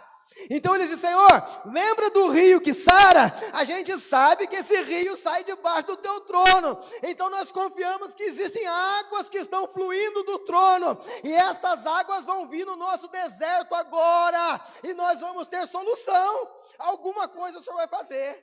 Alguma coisa o Senhor vai fazer. Olha só aí o versículo 5. Ele diz assim, Deus está no meio dela, não será abalada. Deus a ajudará ao romper da manhã. Então eles estão dizendo assim, olha, estamos em trevas, é como se fosse noite, mas nós cremos que Deus nos ajudará ao romper da manhã, porque o choro pode durar uma noite, mas a alegria vem pela manhã, é a nossa certeza. Eles estão orando isso. Olha o verso 6. O verso 6 parece que o cenário mudou. Olha o que acontece no verso 6. As nações se embraveceram, os reinos se moveram, mas ele levantou a sua voz e a terra se derreteu. Ele quem? Até então, o Israel está sofrendo, está chorando e está clamando. Até então, o Israel está em aperto. E nós estamos lá só. É assim que a gente fica no casamento? Não sei o que vai estar tocando lá, nós estamos lá. Glória a Deus, aleluia, santo e poderoso, glória. Só na alegria lá no céu. Mas de repente alguém diz assim, se prepara. Exércitos celestiais, miríades de anjos, arcanjos, anjos especialistas em batalha, preparai o exército do Senhor. Preparai agora, porque o Senhor poderoso na guerra está sendo chamado, porque o povo que eu escolhi, que eu empenhei a minha palavra com Abraão, meu servo, está clamando lá na terra. Eles estão dizendo que eles confiam em mim, eles estão dizendo que agora eles entendem que eles precisam de mim, eles estão entendendo e eles estão se convertendo, e agora, quando o meu povo clama, eu tenho que agir em favor deles. E aí, queridos, no intervalo do Salmo 46, acontece o que está em Zacarias capítulo 14, Zacarias 14 diz, que de repente, o Senhor descerá dos céus numa nuvem, e Ele colocará os seus pés sobre o monte das oliveiras. O versículo 12 do capítulo 14 diz, o monte se abrirá em dois, uma parte para o norte e outra para o sul. A nação de Israel vai fugir por meio daquele monte, eles vão se esconder no lugar chamado Golfo de Acaba, e eles estão lá escondidos, porque eles sabem, queridos, que Deus agora mandou um ser do céu. Eles não sabem quem é, mas eles sabem que um socorro desceu dos céus, e que agora esse socorro pisou no monte e abriu para eles uma escapatória. Eles fogem e se escondem. Aí começa o versículo 6 dizendo, este ser que desceu do céu, este poderoso que agora está sobre o monte das oliveiras, ele levantou a sua voz e a terra se derreteu perante ele. É o Senhor dos exércitos que desceu. Aleluia. Mas sabe o que é legal? A hora que a ordem sai para ele vir ajudar Israel, ele não anda mais sozinho, porque agora não é um só, agora são ambos uma só carne. Casou, e aonde o marido vai, a mulher, você já pensou, da vaca vai atrás, não, é a mulher que vai atrás, João, a mulher vai atrás. E se Jesus está voltando aqui para esta terra, nós não vamos ficar lá no céu à toa, não, fazendo crochê, não. A gente desce junto. E quando a gente descer, só que a gente não pisa mais aqui na terra. A igreja fica nos ares. Lembra do lugar onde o diabo estava? A igreja fica lá. E ele desce sozinho. Ele põe o pé no Monte das Oliveiras. O Monte Abe ele faz ali. Levantou a sua voz e a terra se derreteu. Olha só, ele levantou a voz e a terra se derreteu. Verso 7. O Senhor dos exércitos está conosco. O Deus de Jacó é o nosso refúgio. Agora olha o verso 8. Parece que o cenário mudou de novo. Ele está guerreando e só com o poder da sua voz ele está destruindo tudo. Mas agora alguém diz assim: vinde, contemplai as obras. Olha o que o Senhor está fazendo lá na terra. Ele quebra o arco, corta a lança, queima os carros no fogo. Olha só o que estão dizendo. Vinde contemplai as obras do Senhor. Que desolações tem feito na... Para alguém falar está feito na terra, é porque está falando de fora da terra. Quem é que está fora da terra e está vendo essas coisas acontecer lá? A igreja. Nós estamos aqui no céu, aqui só nas nuvens, olhando, e a gente vai ficar tão feliz, que a gente vai assim: Anderson, vem cá para você ver o que Deus está falando. Não vai chamar Anderson mais não, né? Tinha que ter um novo nome, né? Você vai chamar o que lá? Serafim. Serafim, vem cá para você ver o que Deus está fazendo. Olha o que Jesus fez lá na terra. Ô João, vem cá para você ver, rapaz. A gente vai começar a se alegrar de ver o poder dele, que até então a gente só viu na festa, só casamento, a gente não viu ainda ele em ação. Agora ele fala: rapaz, olha lá o que ele está fazendo. Corta a lança, quebra o carro, está queimando tudo. E a gente fica tão feliz, e a gente começa a dizer: Senhor dos Exércitos está conosco, o Deus de Jacó é nosso refúgio, glória a Deus, aleluia. Não sei se a gente vai, lá em língua estranha não tem mais não, mas a gente vai: glória a Deus, aleluia. E ele está lá embaixo. Aí a Bíblia diz, verso 10 aí, que no meio da guerra, ele dá uma paradinha, ele olha para nós assim, como se fosse aqui o data show, e ele fala: aquietai-vos, sabei que eu sou Deus, eu serei exaltado entre as nações, eu serei exaltado sobre a terra, no meio do caminho, queridos, da guerra. Mas ele para dar atenção à sua esposa, porque, queridos, agora nós somos a sua propriedade particular, o seu querido, a sua amada que está junto com ele. Ele para dizer: aquietai-vos, eu sou Deus. E ele então coloca o seu reino, e ele diz: agora eu vou reinar por 1000 anos, e vocês vão reinar comigo também. E nós vamos assentar em tronos, a Bíblia diz, com os anjos, assentaremos em tronos, reinaremos sobre as nações, julgaremos as nações. E isso é um assunto para outro dia. Mas o que eu quero dizer para você?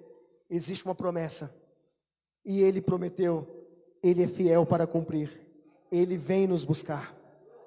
Ele vem. Cadê o louvor? Cadê o louvor? Sobe um pouquinho aqui. Ele vem nos buscar. Ele vem. Porque existe uma promessa. Eu não sei se Jesus lá no céu está até assim, vontade de tomar um suquinho de uva, mas o povo não chega. Vontade de comer um pedacinho de pão, mas o povo não chega. Está esperando nós lá, João. Está esperando nós lá. Nós vamos chegar. Nós vamos chegar, queridos. Você pode ficar em pé comigo nesta manhã? Nós vamos chegar. Nós vamos chegar. Aleluia. Aleluia. O que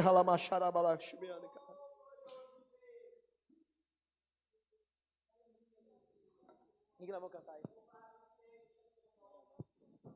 Esse aí mesmo, vai ser bom. Vou cantar um hino bom aqui, eu não sei nem qual que é, mas é bom. Falou que é Maranata, Maranata é bom. Se o leite já é bom, o Maranata é melhor ainda. Faz queijo, faz manteiga com a nata, né? Se for a Mara que estiver fazendo ainda, aí que é benção. Glória. Conhece esse, Tiago, Maranata? Cadê a letra? Como é que é o Maranata? Ah, é aquele Maranata que estamos clamando. Não? Vai aprendendo aí, vai aprendendo aí. Irmão, lá no céu Deus vai colocar até cabelo no seu, rapaz. Aleluia. Vai ser bênção. Glória a Deus. Adore ao Senhor. Aqui na terra é um ensaio. Aqui na terra é um ensaio. Você precisa estar ambientado. Senão você vai chegar lá e ficar um peixe fora d'água, irmão. Aleluia. Nós vamos adorar o Senhor enquanto a ceia está sendo preparada. E a gente vai lembrar dele.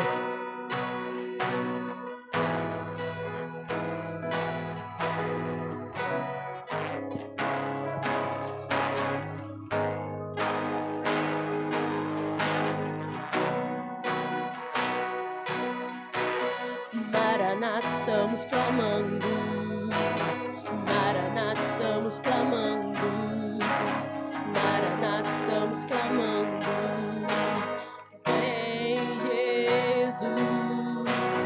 Maranata, estamos clamando. Maranata, estamos clamando. Maranata, estamos clamando.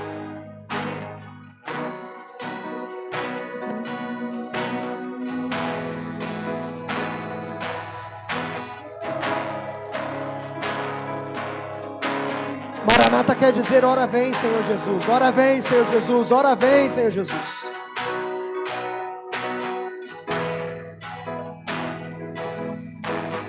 Maranata, estamos clamando.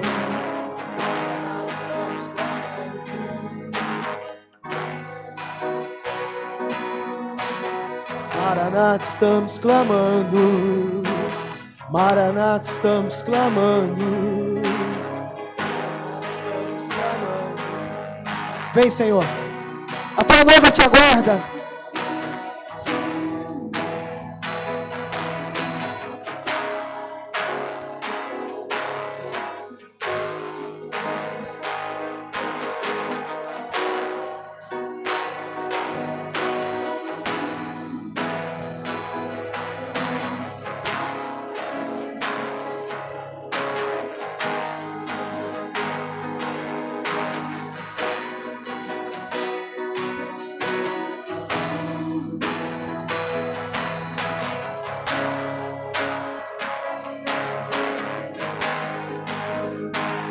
Aleluia!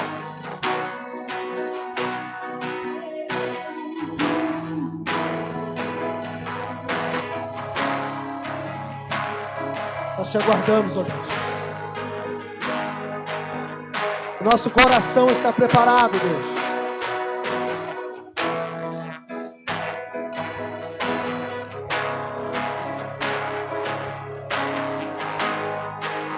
Oh, Senhor, a tua igreja te aguarda, Pai. A tua igreja anseia, Pai.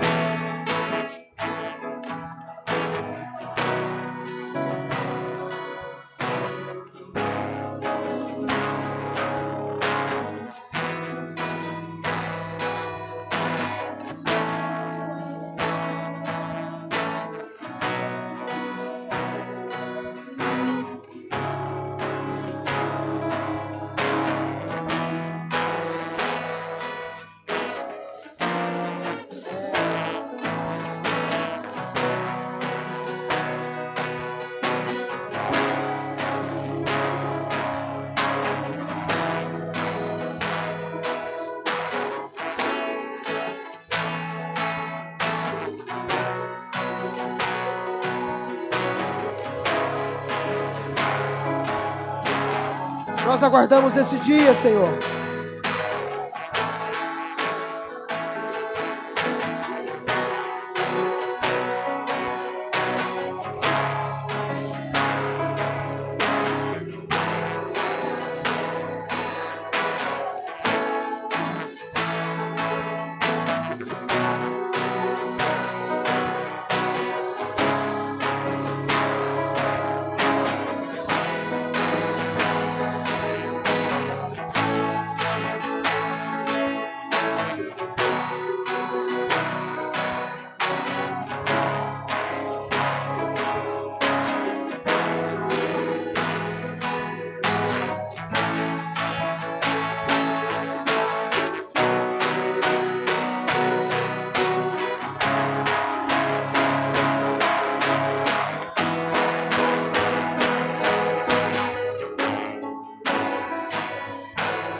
mais um pouquinho de tempo.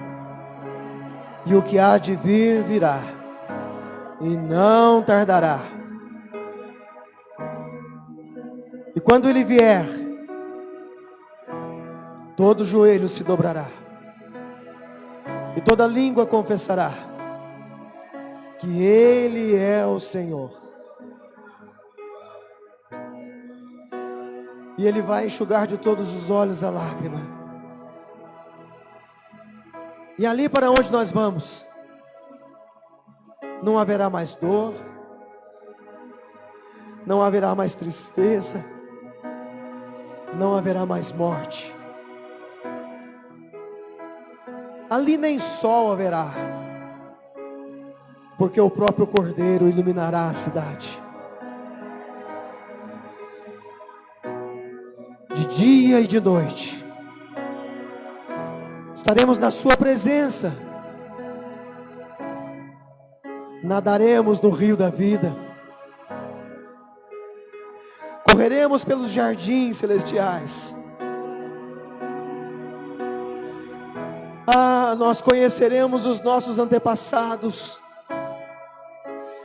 Nós saberemos quem é Abraão, o pai da fé. Nós ouviremos de Moisés como foi abrir o mar vermelho. Nós entenderemos de Josué como foi derrubar as muralhas de Jericó. Nós conheceremos a história de Gideão, como ele venceu 32.000 com apenas 300. Nós ouviremos Noé dizer como ele construiu a arca e Deus o salvou daquele dilúvio. Ainda com os pés molhados pelas águas do rio da vida, nós nos assentaremos às margens do rio, e nós ouviremos Lázaro dizer: eu estava morto, mas ele me ressuscitou depois de 4 dias.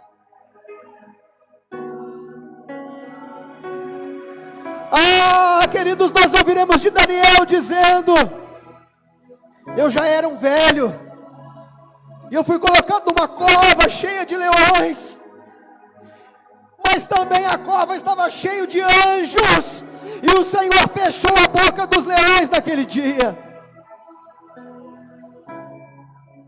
Nós ouviremos de Pedro: o vento estava forte, as ondas eram altas, mas pela palavra dele eu desci do barco e eu andei sobre as águas. Mas em meio a todas essas histórias que serão contadas a nós, nenhuma história vai se comparar com aquela que eu e você contaremos naquele dia. Nós vamos dizer assim: nós não merecíamos, nós éramos estrangeiros, nós éramos estranhos à fé, mas um dia, mesmo sem conhecer, mesmo sem ver, nós aceitamos o sacrifício da cruz. E quando a lei da gravidade dizia que todo corpo é atraído para a terra, nós rompemos os céus e nós rasgamos as nuvens e nós voamos por estes ares até chegar na presença do Cordeiro. E todo mundo vai dizer: glória ao Senhor, glória ao Senhor, glória ao Senhor, a noiva tão esperada chegou. A maior história é a nossa. Os céus aguardam a tua presença, os céus aguardam a tua chegada.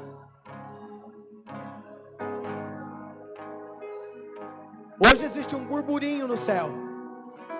Que dia virá? Que dia virá? Que dia será? Mas quando a gente chegar lá, pastor, a Bíblia vai dizer assim: e houve silêncio no céu. Houve silêncio no céu por quase meia hora. Sabe por quê? Num casamento,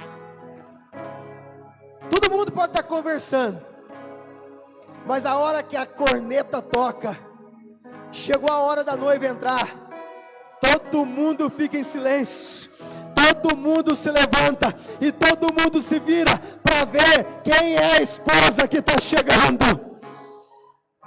Isso vai acontecer comigo e com você. Feche teus olhos um minutinho aí, Pai. A minha palavra nesta manhã, Senhor, é uma palavra de gratidão. Obrigado a Deus pela nossa salvação. Obrigado pela nossa libertação. Obrigado por nos trazer para este lugar de glória. Obrigado a Deus por nos trazer para esse lugar de refrigério. E hoje nós estamos num ensaio aqui na terra. Hoje vamos participar da ceia, Deus, como memória do dia que nós nos assentaremos junto contigo aí nos céus. Senhor, nós estamos te aguardando. Senhor, a tua igreja está pronta. Se o Senhor quiser, pode vir nos buscar. Pode vir, ó Deus, nós estamos preparados para subir, ó Deus. A tua igreja te anseia, a tua igreja te aguarda, a tua igreja te ama. A noiva já se ataviou. Pode dar o sinal, ó Deus. Pode tocar a trombeta. Nós estamos preparados. Glorificado seja o teu nome, Pai. Glorificado seja o teu nome. Glorificado seja o teu nome.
Sim, Jesus, esperamos por esse dia, ó Deus.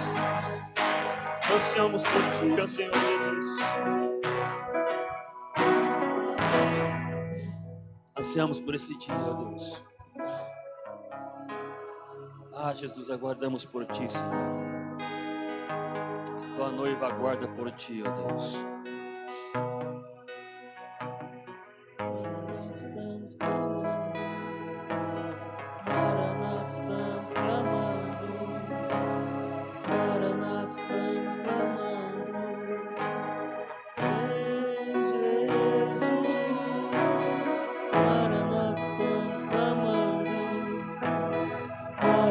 Estamos clamando, Maranata, estamos clamando, Ei, Jesus.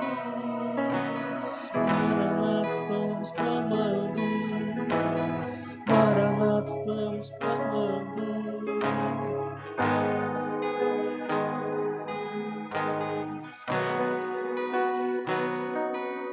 Sim, Jesus, ora. Obrigado, meu Deus e Pai. Obrigado ao Espírito Santo. Obrigado, Senhor, por nos dar o privilégio, ó Deus, de estarmos em Tua presença. Obrigado ao Senhor Jesus por nos dar um presente tão agraciado, ó Deus. Obrigado por nos dar o presente da salvação, ó querido Jesus. Obrigado, Senhor, por nos adornar a cada dia como noiva Tua, nos preparando para o grande dia. Obrigado, Senhor Jesus, pois disso nada nós merecíamos, mas devido ao Seu amor por nós, o Senhor nos concedeu tamanha graça, o Senhor nos concedeu tamanho privilégio, o Senhor nos concedeu tamanha oportunidade, ó Senhor. Não existe palavras em nosso coração, ó Deus, ou em nosso vocabulário que possa expressar nossa gratidão a Ti, Jesus. E por isso queremos entregar o que nós temos a Ti, Senhor, que é a nossa vida. Queremos entregar a Ti, Senhor, o nosso fôlego de vida, o nosso ser, o nosso pensar, o nosso agir, o nosso falar, o nosso ouvir. Entregamos tudo a Ti, ó Deus. Entregamos tudo a Ti, Senhor. O nosso coração, entregamos ele inteiro a Ti, ó Deus. Porque somos gratos. E passaremos a eternidade agradecendo a Ti pelo Teu favor. Por nos dar tamanha bonança de paz e graça. Por nos alcançar, Senhor. O tamanho privilégio que o Senhor deu a nós de sermos Tua noiva. Obrigado. Obrigado, Senhor. Obrigado por nos ter trago a este tempo. Obrigado por nos ter trago, Senhor, a esta geração. Obrigado por ter nos trago nesse período da história, para fazermos parte, Senhor, da Tua igreja e sermos assim a Tua noiva. Obrigado, meu Deus. Obrigado, Senhor Jesus. Obrigado, Senhor, pelo Teu favor, meu Deus. Glória a Jesus. Amém, amém e amém. Será que você pode aplaudir ao Senhor aí, querido? Glória a Deus. Glória a Jesus. Graças a Deus, amados, nós estamos encerrando aqui essa parte da manhã. Que você possa guardar essa palavra aí em teu coração, guardar essa palavra aí dentro de você, levar isso contigo, que nós possamos guardar isso conosco. Amanhã pela manhã, você possa levantar e dizer: Jesus, ora vem, Senhor, nós estamos te aguardando, nós estamos te aguardando. Amados, daqui a pouquinho, nós vamos dar um intervalinho agora, e daqui a pouco, logo mais, às 6 da tarde estaremos aqui novamente, né, com a graça e favor de Deus, para cultuarmos o Senhor Jesus. Então vai lá. Ah, desculpa, é 7 que eu marquei hoje, né? Isso, hoje eu marquei 7. Os irmãos vão lá, dão uma respirada, né?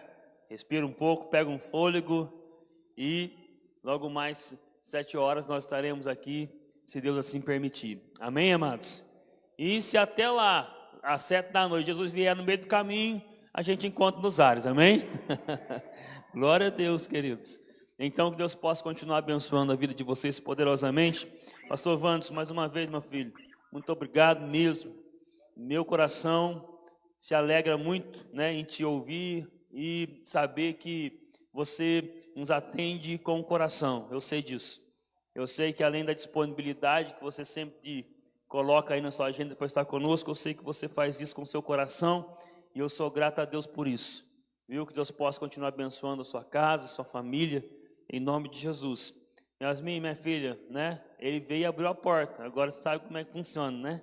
Então a próxima. vamos ter que ouvir, né, pastor Vandes? Vamos ter que ouvir, né? Vamos ter que ouvir. Isso, glória a Deus.